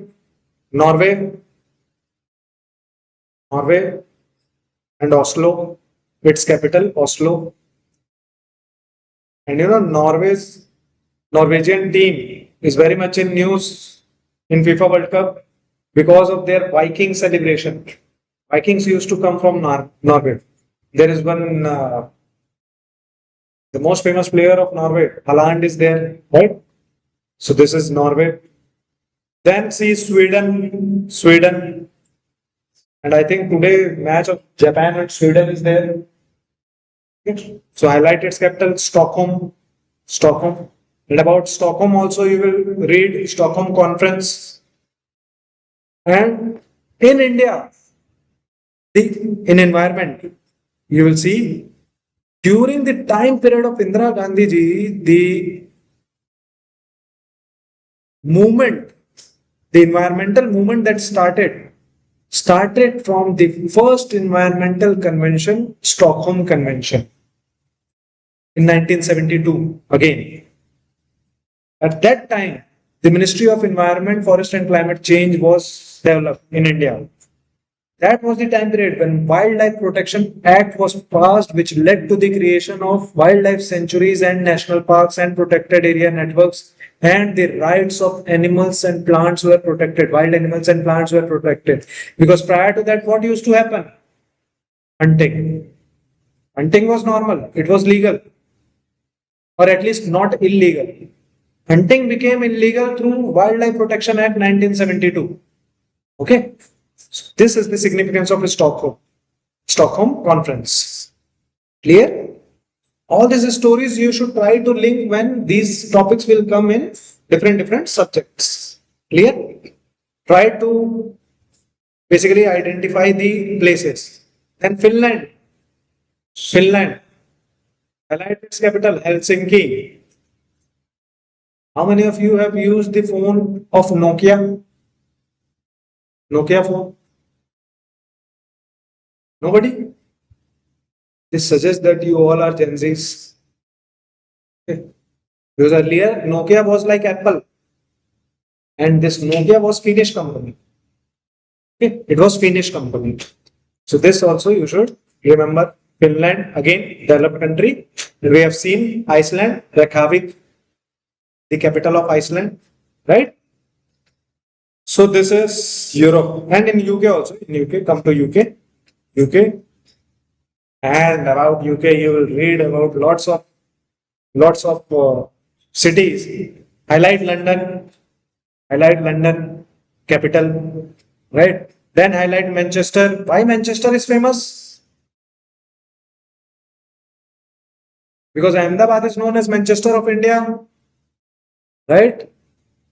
Coimbatore is known as Manchester of South India. Why it was famous?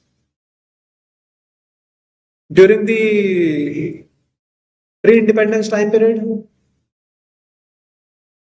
textile mills. It was famous for textile mills. Manchester. Liverpool. Why Liverpool was famous? Iron and steel industry. Highlight Manchester, highlight Liverpool. Okay. So these are the townships that are there. Then highlight Dublin, the capital of Ireland. Dublin is there. Okay. So these are the British cities. And this is Europe. Then now let's move to South America.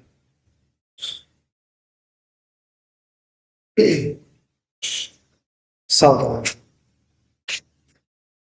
And as far as South America is concerned, South America consists of 13 countries. 13 countries are there in South America. And in South America, we have already seen the Andes, and we have already marked the Cordilleras in Andes, right? Andes, Eastern Cordillera, Western Cordillera, Central Cordillera. In the northern section, we have marked, right? Highlight it. If you have not highlighted it, highlight it. Then Andes. Then we have also highlighted Lake Titicaca. Can you see this Lake Titicaca? Crater Lake, Lake Titicaca, Crater Lake. Okay, situated at great height, Crater Lake. Then few of the volcanoes that we have to mark start from here, from the northern section itself of South America. First of all, highlight this Cotopaxi and Chimborazo, Mount Cotopaxi and Chimborazo in Colombia. Sorry, in Ecuador. Mount Cotopaxi and Chimborazo. Okay. Then come further south, mark Huascaran. Again volcano, Mount Huascaran. Then highlight the highest peak Mount Aconcagua. In Chile, Argentina border, Mount Aconcagua. Aconcagua, Co-Aconcagua might have been written Co-Aconcagua, right? Co-Aconcagua. Is it there? Then north of it, Ojas del Salado. Ojas del Salado, again very high peak, 6,900 plus meters. Ojas del Salado. Nearby Atacama Desert. Can you see Atacama Desert? The driest desert, Atacama Desert. This is there, Atacama Desert in Chile. Then further, come to further south. Again, can you see towards the end of South America? Again, indentations in the coastline, lots of indentations.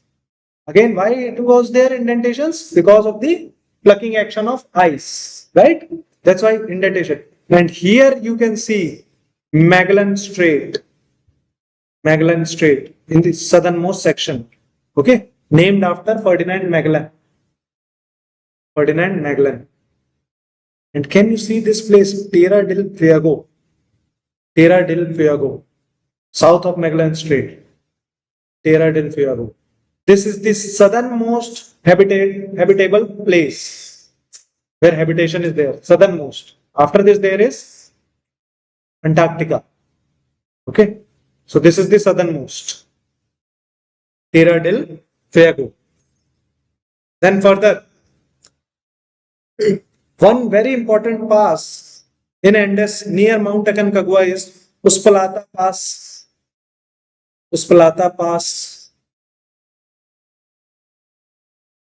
Near Aconcagua, you can see Uspallata Pass. If it is not written in Oxford, write it down. USPA LLATA Uspallata Pass near Aconcagua. Write it down. It is given in Orient Black Swan, but I think in Oxford it is not there. Aconcagua is there in Oxford, right? Nearby, that is Uspallata Pass. Then come to the central or in South America, come to the northern part, Amazon Basin. The largest river in terms of volume of water in the world, Amazon River, drains this basin, leading to formation of equatorial type of forest, deep jungle, which is termed locally as selvas. SELVES, this is nothing but the equatorial forest. Okay. SELVAS, selvas. Okay, in Brazil. This is Brazil.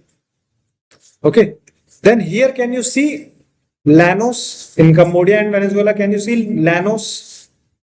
This Llanos and this Campos in Brazil. These are grassland.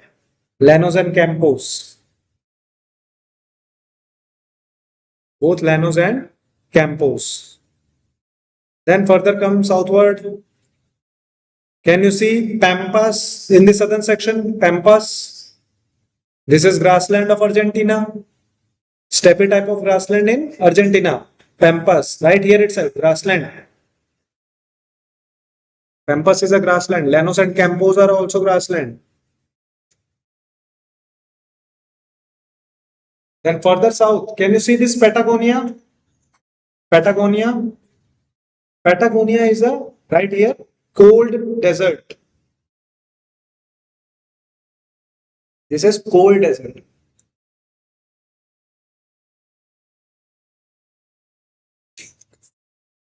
Patagonia.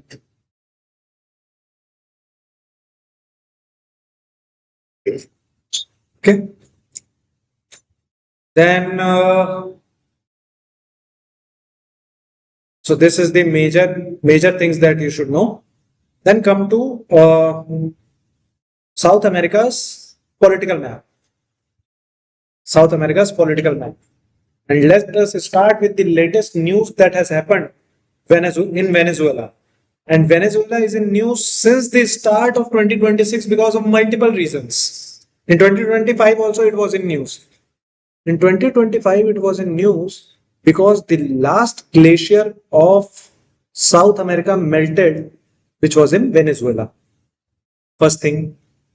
Then it came in news because of the military coup. Military coup happened in Venezuela.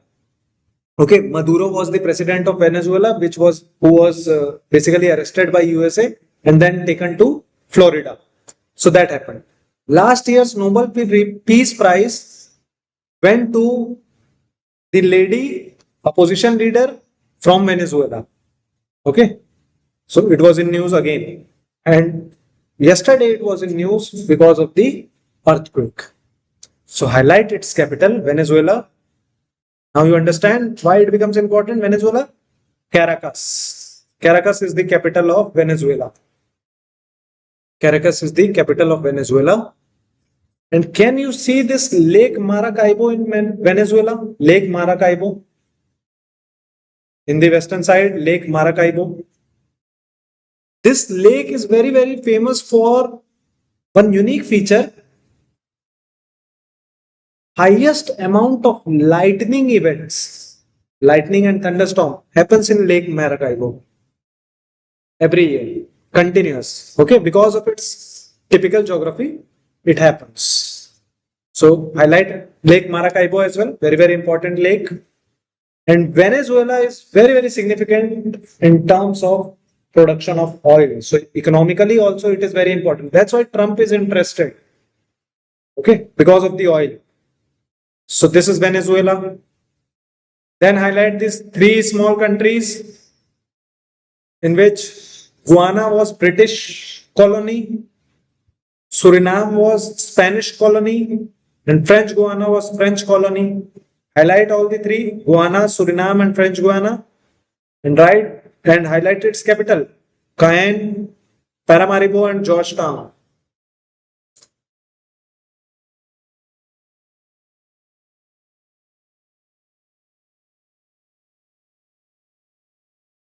Then come to Colombia and see this importance of Colombia. Colombia shares border with Pacific Ocean as well towards Caribbean Sea. Pacific Ocean as well towards western side and Atlantic Ocean as well towards Caribbean Sea. So it shares border with both. So this is Colombia. Colombia, highlight the capital Bogota. Highlight the capital Bogota and highlight the city as well, Cali. Cali. Highlight this city as well, Medellin. Medellin. And highlight this city as well, Cartagena or Cartagena. Okay. So if you see these cities, Bogota is the capital.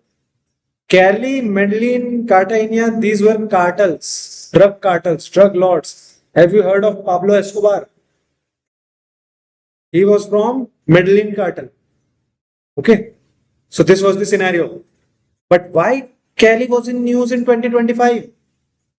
It was in news because the UNCBD,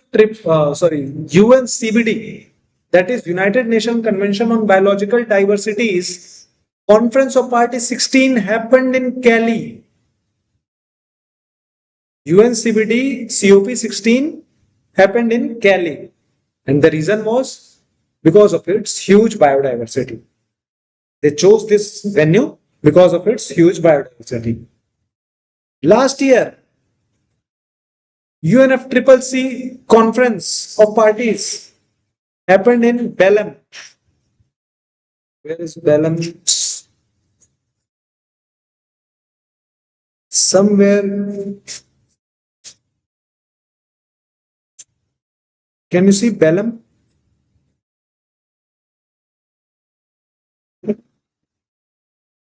It was in the eastern side, northeastern side. I cannot locate it. It was somewhere here.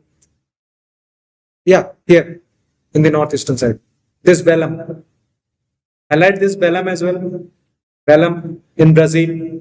This becomes important. Okay, so you should remember the context. Belém. UNFCCC Conference of Parties. About this, you will read it in my. Okay. So this is there. Then highlight the capital Brasilia. Brazil's capital Brasilia.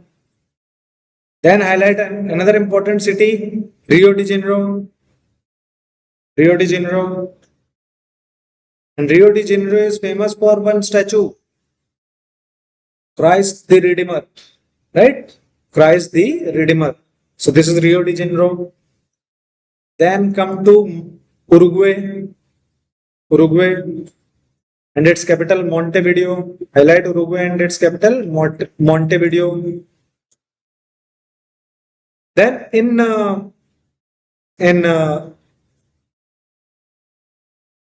South America, two countries are landlocked.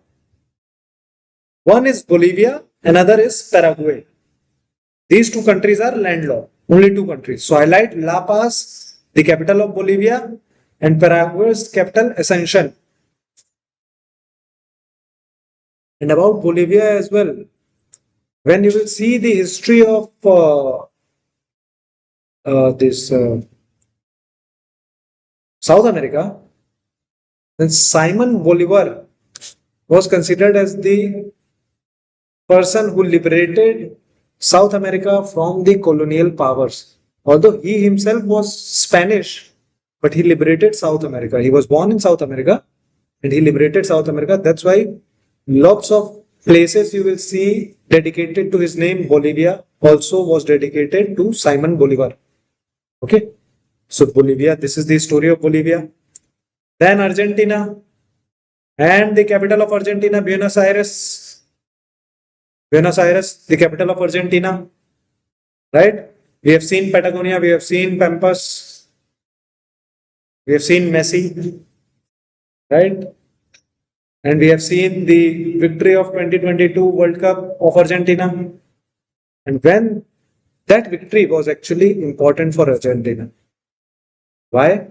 Because at that time, Argentina's economy was in shambles. It was collapsing. It almost collapsed. Had Argentina lost that World Cup, there would have been collapse of economy, collapse of political system in Argentina. Again, when World Cup was won by Argentina, the economy revived because of that. Okay, so this is this scenario.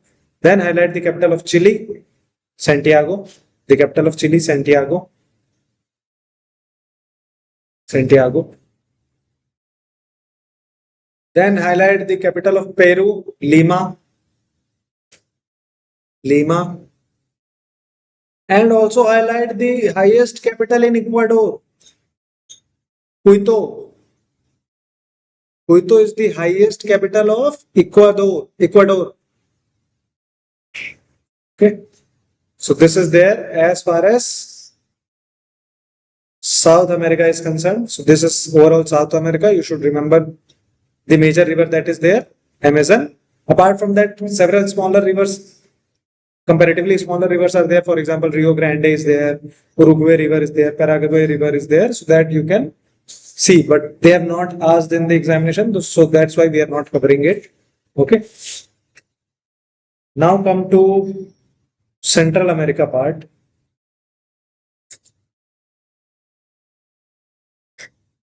Central America, I think they have covered in South America only.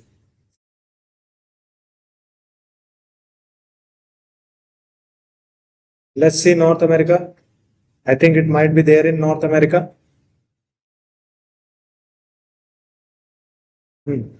So first open the North American political map, because then we will see the North American countries as well, the Caribbean countries, and come to Central American part near Mexico. Now see Mexico and see first of all the South American countries. These countries, they share border with South American as well as North American. They share border with both Atlantic and Pacific Ocean. Both the oceans, they share border. Not all countries, but not all countries. For example, see here, one country is Belize. Belize shares border only with Atlantic Ocean. And another is El Salvador. It shares border only with Pacific Ocean. Rest when you will see Mexico, then Guatemala, Honduras, Nicaragua, Costa Rica, or Panama. All of them shares border with both the ocean, right? So the exception is Belize and El Salvador. Okay. Now in Mexico, highlight this Mexico City, highlight the capital Mexico City, and we have seen the metro of Mexico City, right? How they were planting the plants in Mexico City. So that is there. And this is the first time that Mexico has won all its group matches in World Cup. Okay. So Mexico is leading as far as the group stage of World Cup is concerned. Then highlight Belize, Guatemala is okay, okay. Highlight this Panama, Panama, Panama City and Panama Canal. Panama, Panama City and Panama Canal. And do you know why this particular region is famous?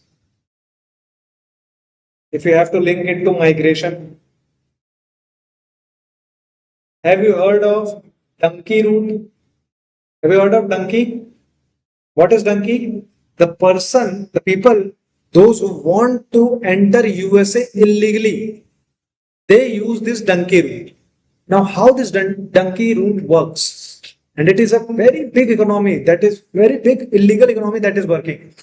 So I was in Chandigarh. I used to take class in Chandigarh. So there one bhaiya from Nepal was there. He used to work in the office.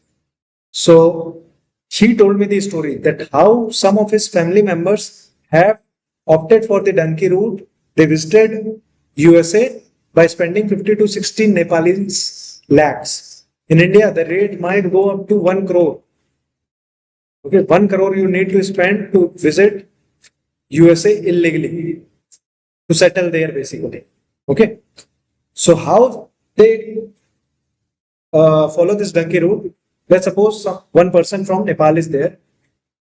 He will first go to Saudi or any of the Middle East country. From there, he will go to South America, any of the country, Venezuela, Colombia, these kind of countries. And from there, so up till Saudi, they will follow the air route. There is a possibility that after that, they might follow the shipping route. Once they will reach these countries, Brazil, Venezuela, Colombia, illegally, then they will follow this Gulf of Darien. This area is known as Darien Gap.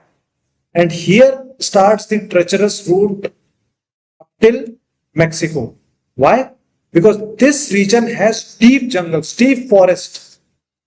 Lots of people die here itself.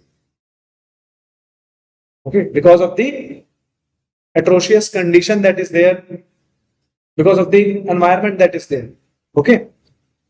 Then once they reach up till Mexico, then they pay off the border police of USA, border patrol of USA. That's how they enter USA. Even when Trump was trying to build the wall in between the borders of Mexico and this USA, still this illegal business happens, which involves the border police of USA as well. Okay. Because without their knowledge, nobody can pass. But if people are crossing it, and once you reach there, then they will provide you with a pass that you can work. Work permit will be provided to you, even if you are a legal immigrant. Okay. But what happened? Trump recently, last year, he sent back, you remember, 250 people to Amritsar, 250 Indian people to Amritsar by handcuffing them. Lots of criticism happened at that period of time. He sent back Indians who were illegal immigrants who followed this donkey route. There was one family, one lady along with his son. They were sent back. She went there only 3 months ago. She was sent back and she said that we sold our land. We took 1 crore land, 1 crore from that land. We went back there. Whole thing is now gone. Because she can never go back to USA. Here also she has nothing left.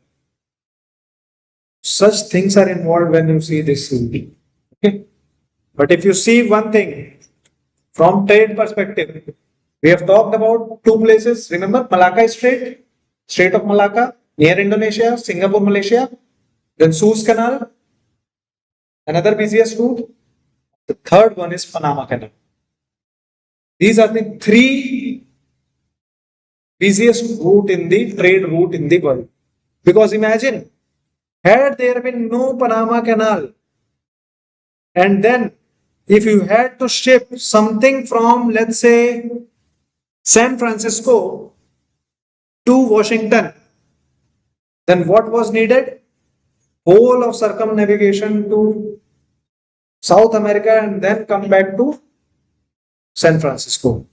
But when it is built, Panama Canal, you can go from here, cross Panama Canal, go to Washington.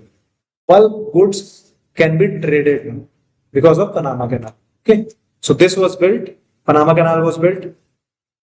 Then come to the Central American countries. Highlight first Caribbean Sea. Caribbean Sea.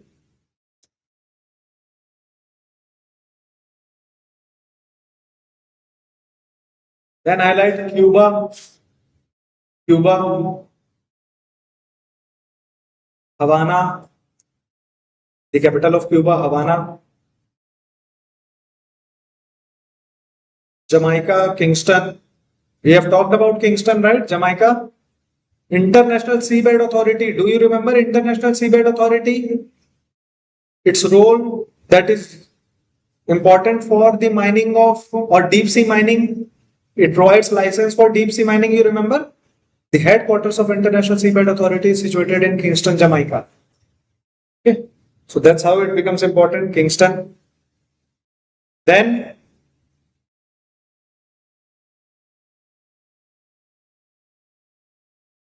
okay, this much is important. Then highlight Gulf of Mexico. Gulf of Mexico.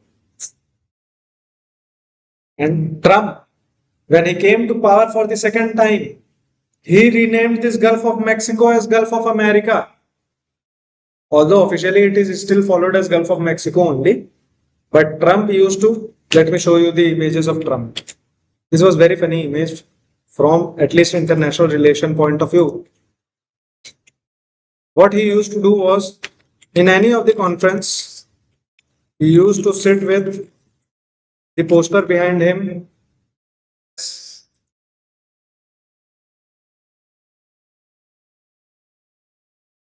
Like this, he used to address initially. Okay, with Gulf of America written everywhere, like this. Initially. Then he stopped doing it. Okay. Otherwise, he used to do this. So this is the scenario. He used to keep this in his office. So such was the scenario with Trump. Again, now let's move further. Highlight Gulf of Mexico. Mexico we have marked. Now come to USA. And let us start with the eastern part of USA. Eastern part of USA. Particularly the major cities, that is Washington, the capital, Washington DC, Washington DC. Then highlight Boston. Again, in world history, it is very, very famous for Boston Tea Party. Boston Tea Party, right? Then highlight New York, New York, Philadelphia, New York, Philadelphia, New York and Philadelphia. These two cities, because through Philadelphia convention only, the 13 states, initial 13 states of America came together. Okay, so that is there. Then highlight the major trade towns that are situated in the Great Lakes. We'll see the Great Lakes in physical geography of USA, but here highlight the trade town, major industrial town like Detroit, known for cars, car manufacturing, automobile manufacturing. Detroit is there. Then Buffalo is there. Buffalo. Cleveland is there. Buffalo, Cleveland, Detroit. Then Chicago. Textile. From textile perspective, it is important.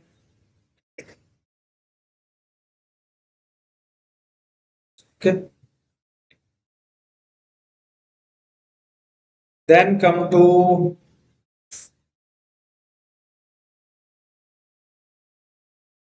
highlight Miami. In the southernmost section near Cuba, highlight Miami.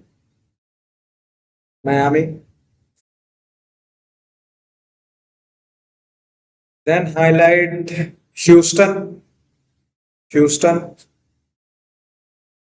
Houston in Gulf of Mexico, Houston. Then come to western side. Highlight Los Angeles, Los Angeles, Las Vegas, Los Angeles, Las Vegas, and San Francisco. San Francisco. So these are some of the major cities of US, along with Seattle. Seattle at the border of US Canada. Seattle is there. Then one of the longest border, if you see in between two countries, that is of US and Canada. Okay, very long transcontinental border is there in between US and Canada. Now here mark Vancouver, Vancouver in Canada,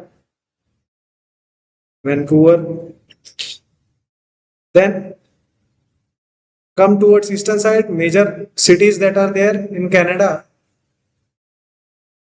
Ottawa is there, the capital. Montreal is there. Toronto is there. Quebec is there.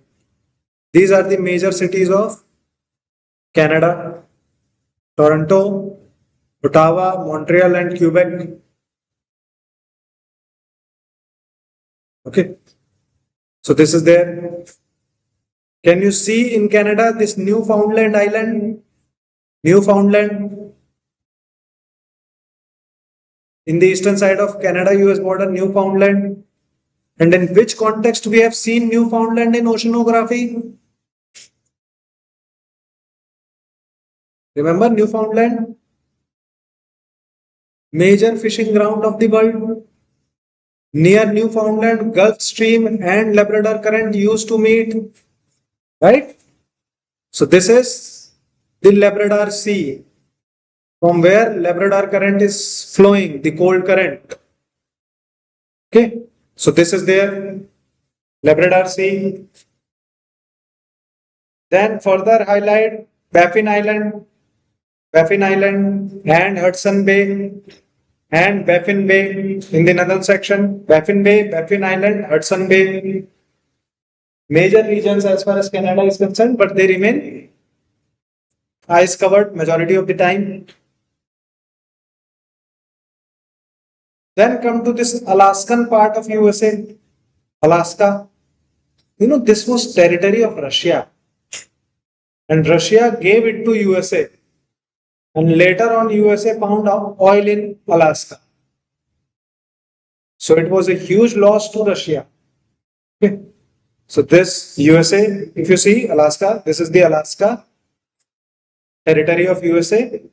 And this is the boundary. We have already mentioned, already marked Bering Strait, Bering Sea, right? In between the far east Russia and USA. Which sea was there in this region? Northern part of Russia. You remember? The sea that was there north of Bering Strait, Bering Sea. Chukchi Sea, remember? Chukchi Sea which was there. So this is the place. This is the region as far as Alaska is concerned. So highlight Gulf of Alaska. Gulf of Alaska.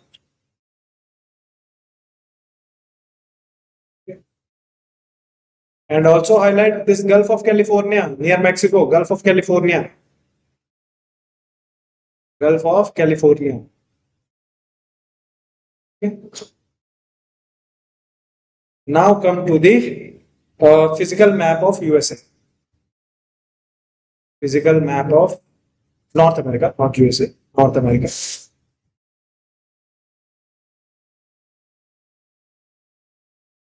And highlight the volcanic peaks in Mexico. Highlight this Popocatépetl in Mexico. Popocatépetl is there. Popocatépetl, 5452 meters high in Mexico. Mexico. And here you can see in between Mexico and Cuba, there is one channel, that is Yucatan Channel. Yucatan Channel. This is Yucatan Peninsula. Yucatan Channel, Yucatan Peninsula. Yucatan Channel and Yucatan Peninsula. Okay. Then this is the narrow strip of land that is connecting South America to the Mexican land, right? Central America. So that's why this is Isthmus of Panama. Isthmus of Panama.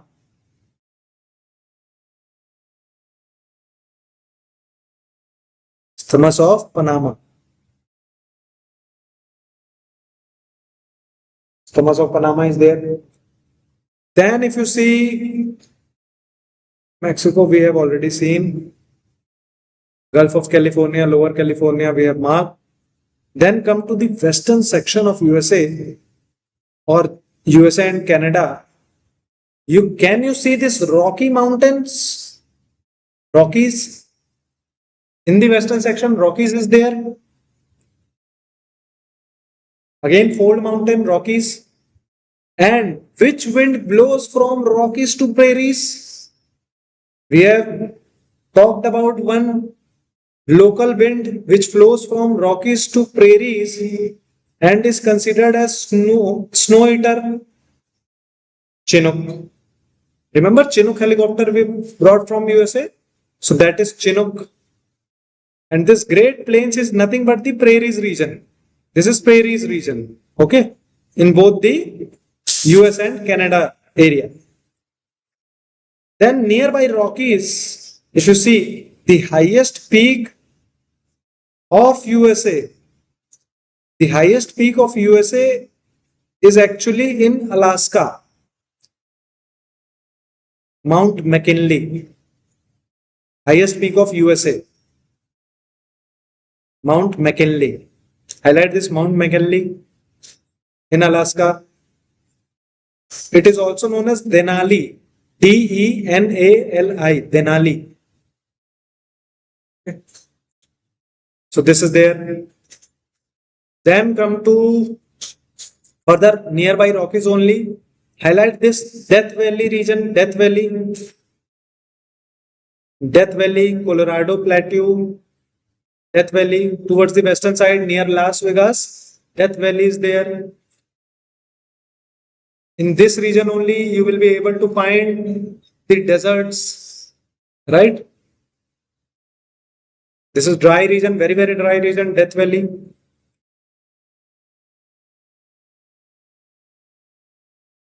Then nearby Death Valley, can you see Sierra Nevada? Sierra Nevada and Mount Whitney. Mount Whitney, 4418 meter. Mount Whitney is there.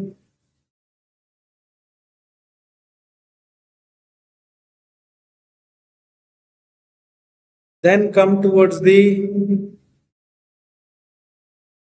Gulf of Mexico. There is this Mississippi River Delta near Gulf of Mexico. Mississippi River Delta. Highlight this. This Mississippi River is a major river. Mississippi and Missouri. Okay. Mississippi and Missouri. These two rivers are very, very important. And then come to this lake. 5 lakes. Combinedly, they are known as Great Lakes. Shared by US and Canada. And in one of the Great Lakes, that is in Ontario, there is Niagara Falls. Okay. So highlight all the lakes. Superior, Michigan, Huron, Erie, Ontario, and Niagara Falls. Superior, Michigan, Huron, Erie, and Ontario. You can make mnemonics for this as well.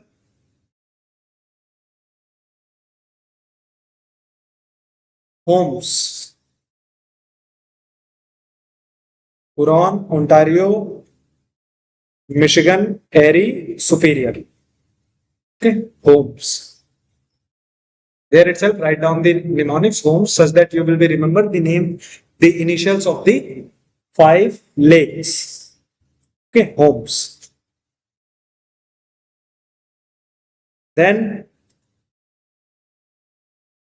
Great Plains we have seen, Great Lakes we have seen, Labrador we have seen, Newfoundland we have seen, Labrador Sea we have seen, Baffin Island, Baffin Bay. This part we have covered. Yukon Plateau, not needed, not needed. So this is the basically North America.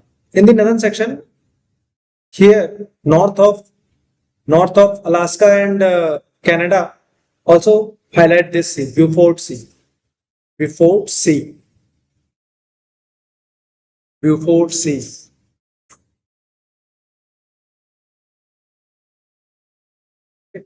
This much if you remember from US and Canada or North America, it will be sufficient. Okay. And here can you see Greenland? Greenland is the territory of Denmark. And Trump was saying that we will take Greenland. People said, no, we won't go with USA. Okay. It is a Danish territory, Denmark's territory. Okay. So this is there as far as Greenland is concerned. So remember this, Greenland, territory of Denmark. And then let's come to the polar regions. That is Antarctica and Arctic Ocean. And we know that Arctic Ocean is melting. We have seen the water bodies in Arctic Ocean, particularly north of Russia, which will be used for navigation. Water bodies like Chukchi Sea, Bering Sea, White Sea, Kara Sea, Laptev Sea, that we have seen, right? Again, if you see, there is Norwegian Sea in Arctic Ocean. Then this Beaufort Sea is there, East Siberian Sea is there. All of this region we have seen, right? Now come to North Pole. North Pole. And nearby North Pole, can you see this place? Svalbard. Svalbard. Svalbard. This is Norwegian territory, Svalbard. Svalbard. Highlight this Svalbard. What is the significance of Svalbard?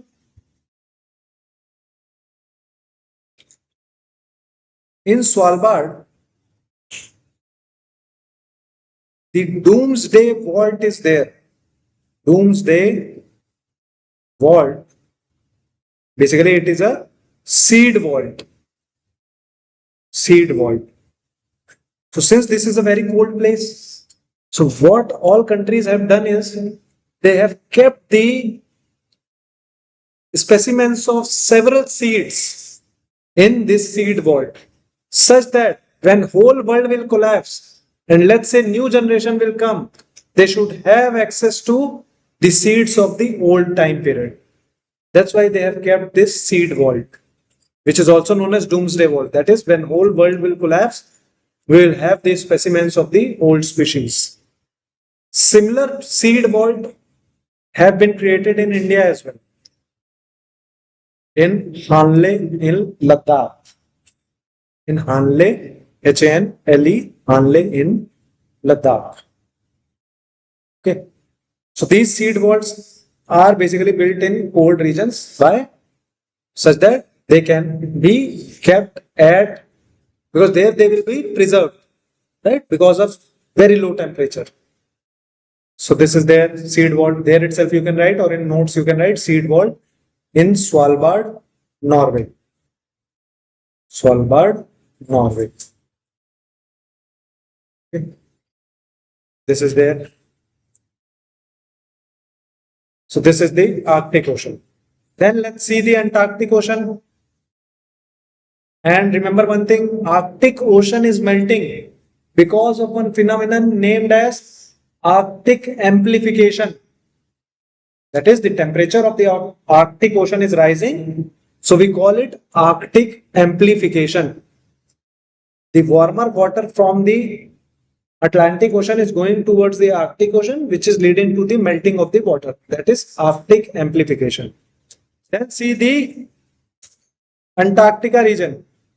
And as far as Antarctica is concerned, it is global common. Global common means nobody can claim Antarctica as its territory. And we have seen the global commons like outer space, global common, moon, global common, other planets, global common, Antarctica, global common. Then similarly, high seas or international waters, global common. Okay. So this is Antarctica. And here highlight South Pole. South Pole. And the highest peak of Antarctica is Vinson Massif. Vinson Massif. Can you see Vinson Massif? 4897 meter. This is Vinson Massif. Vinson Massif. Massif.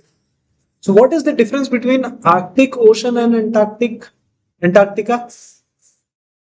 Antarctica has in the base landmass, above which there is glacier, whereas Arctic Ocean is ice shelves. There is no land beneath the Arctic Ocean. Once it will melt, it will become Arctic Ocean, whereas here it has landmass beneath that. Okay, so this is there, Arctic Ocean, Antarctica. And here highlight the Indian stations that are there. Highlight this Maitri, India's station. Dakshin Gangotri is also there. Dakshin Gangotri. This is also India's station, but now it has been abandoned. Dakshin Gangotri has been abandoned. Maitri is there, and one more, Bharti is there. Bharti is not there in this map, but it might be there in your map. Bharti, is it written in nearby area? There are 3 stations. One is abandoned. 2 more are there, Maitri and Bharti. These are India's stations.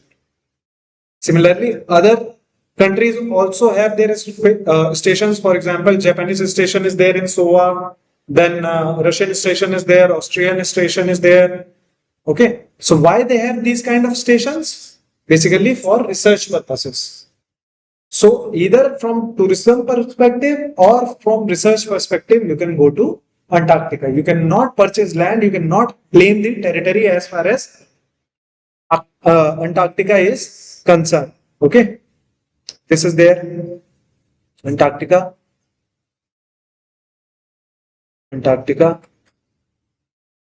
Further, in Antarctica, highlight this part. Ross Sea.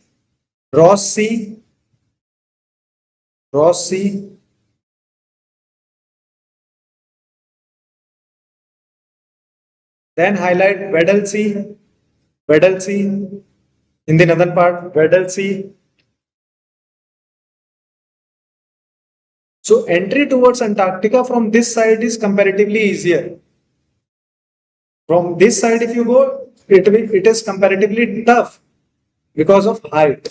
Okay.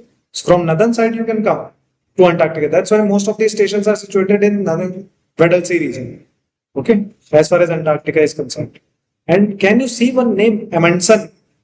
For example, here Amundsen Scott is written. Amundsen Scott. This Amundsen, if you see, Amundsen was the person who basically visited both South Pole and North Pole. He visited South Pole first. I think in this year is also given. Yeah. He visited Antarctica region in 1910 to 12 time period, whereas Arctic region in 1926. So he visited both the place in both the places. Amundsen. Also, Bide also went in both the places. Bide, this Ellsworth, Ellsworth also went with Amundsen. So these are the persons who have visited both the Antarctica and the Arctic region. Okay. Recently, there was one movie, Frankenstein. Do you know Frankenstein? The story of Frankenstein? Yes.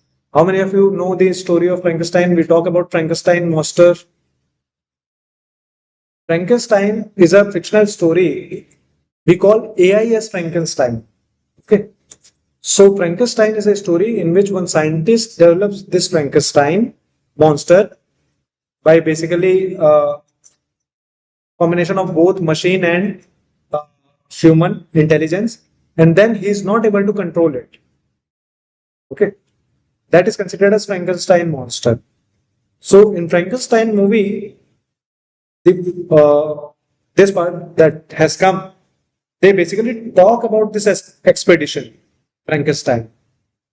Okay, this Antarctica expedition. So this is very good depiction as far as Antarctica expedition is concerned. Here are some of the treacherous expedition. Imagine you have been here for 6 months in minus 40 degrees Celsius, minus 50 degrees Celsius. Even in Antarctica, we call it deep winter heat wave when the temperature of 20 degrees Celsius, 20-degree difference is there. That is, if the temperature is minus 20 degrees Celsius in Antarctica, we call it heat wave. Why? Because there is variation of 20 degrees Celsius, right? For that reason, we call it heat wave, marine heat wave. So, this kind of things you need to link again and again. For example, there was, I think, last year only, during summers, ice melted in some of the region in Antarctica such that there was grasses. Grasses were seen in Antarctica. That itself led to various scientists became concerned about this development. And you know, the break of ice shelves that happens, huge ice shelves got break off from the shelves, from the major icebergs. Imagine an ice shelf of the size of city of New York getting cut off from the glacier and eventually melting. There have been videos of that. You cannot gauge the size, but A72, I think, was the ice shelf.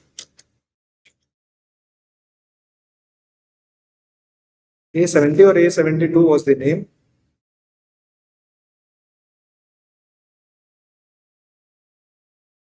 Look, this huge amount of ice shelf got cut off from the Antarctica.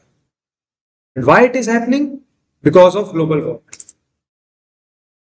Because of global warming. So this is a major concern. This is a major concern because this fresh water will get, over a period of time, get converted into seawater, which will lead to sea level rise. Okay. So you should link all this phenomenon with the environment as well. Okay, so this is the world aspect. Again and again, open the atlas and try to link the different subjects in that. Once you will read world history, you will remember the places. You will read environment, you will remember the places in different contexts. So try to link all these things. And whenever you read current affairs, particularly related to the world, also try to locate them in your atlas. Once you regularly do this exercise, opening of atlas and marking them there, for example, two options are there for you if you are reading current affairs. One option is read the current affairs, write it somewhere in the page, and you are continuously writing that. Another option is if any place is mentioned, open the world map, see nearby area, and mark it. What will happen while you will mark in the atlas? Whatever things you have highlighted earlier also you will be able to see. So that is a better way of revision. Okay. So start doing that as well. Clear? So from now onwards, tomorrow we will talk about tomorrow is the last class. Tomorrow we will talk about the Arunachal Pradesh and Northeast geography and majorly the geographical aspect. We'll talk about the ponds, lakes, rivers, agricultural aspect, peaks, and passes. Okay, we'll discuss those things tomorrow. So let's end here today. Is there any doubt? No, because we are not reading at home. Start revising as well. Start reading the material. How many of you have seen the material, at least the face of it? No, start reading that. Okay. Otherwise, what will happen? Piling up of the material will happen. I think none of you are doing job right. None of you. Full time study. Full time you need to study. Okay. uh, any materials commented. Yeah. In online they have provided the material.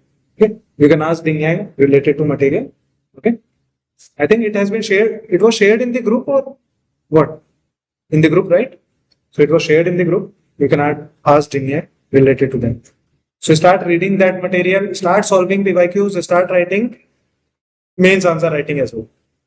Now I know lots of things I have told you, and you will become supercharged right now. And once you will go home, then you will think we have attended 5 hours class. How can we write?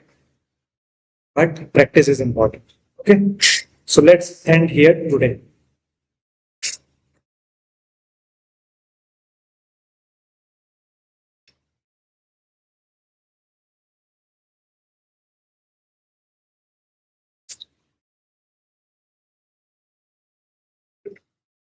He said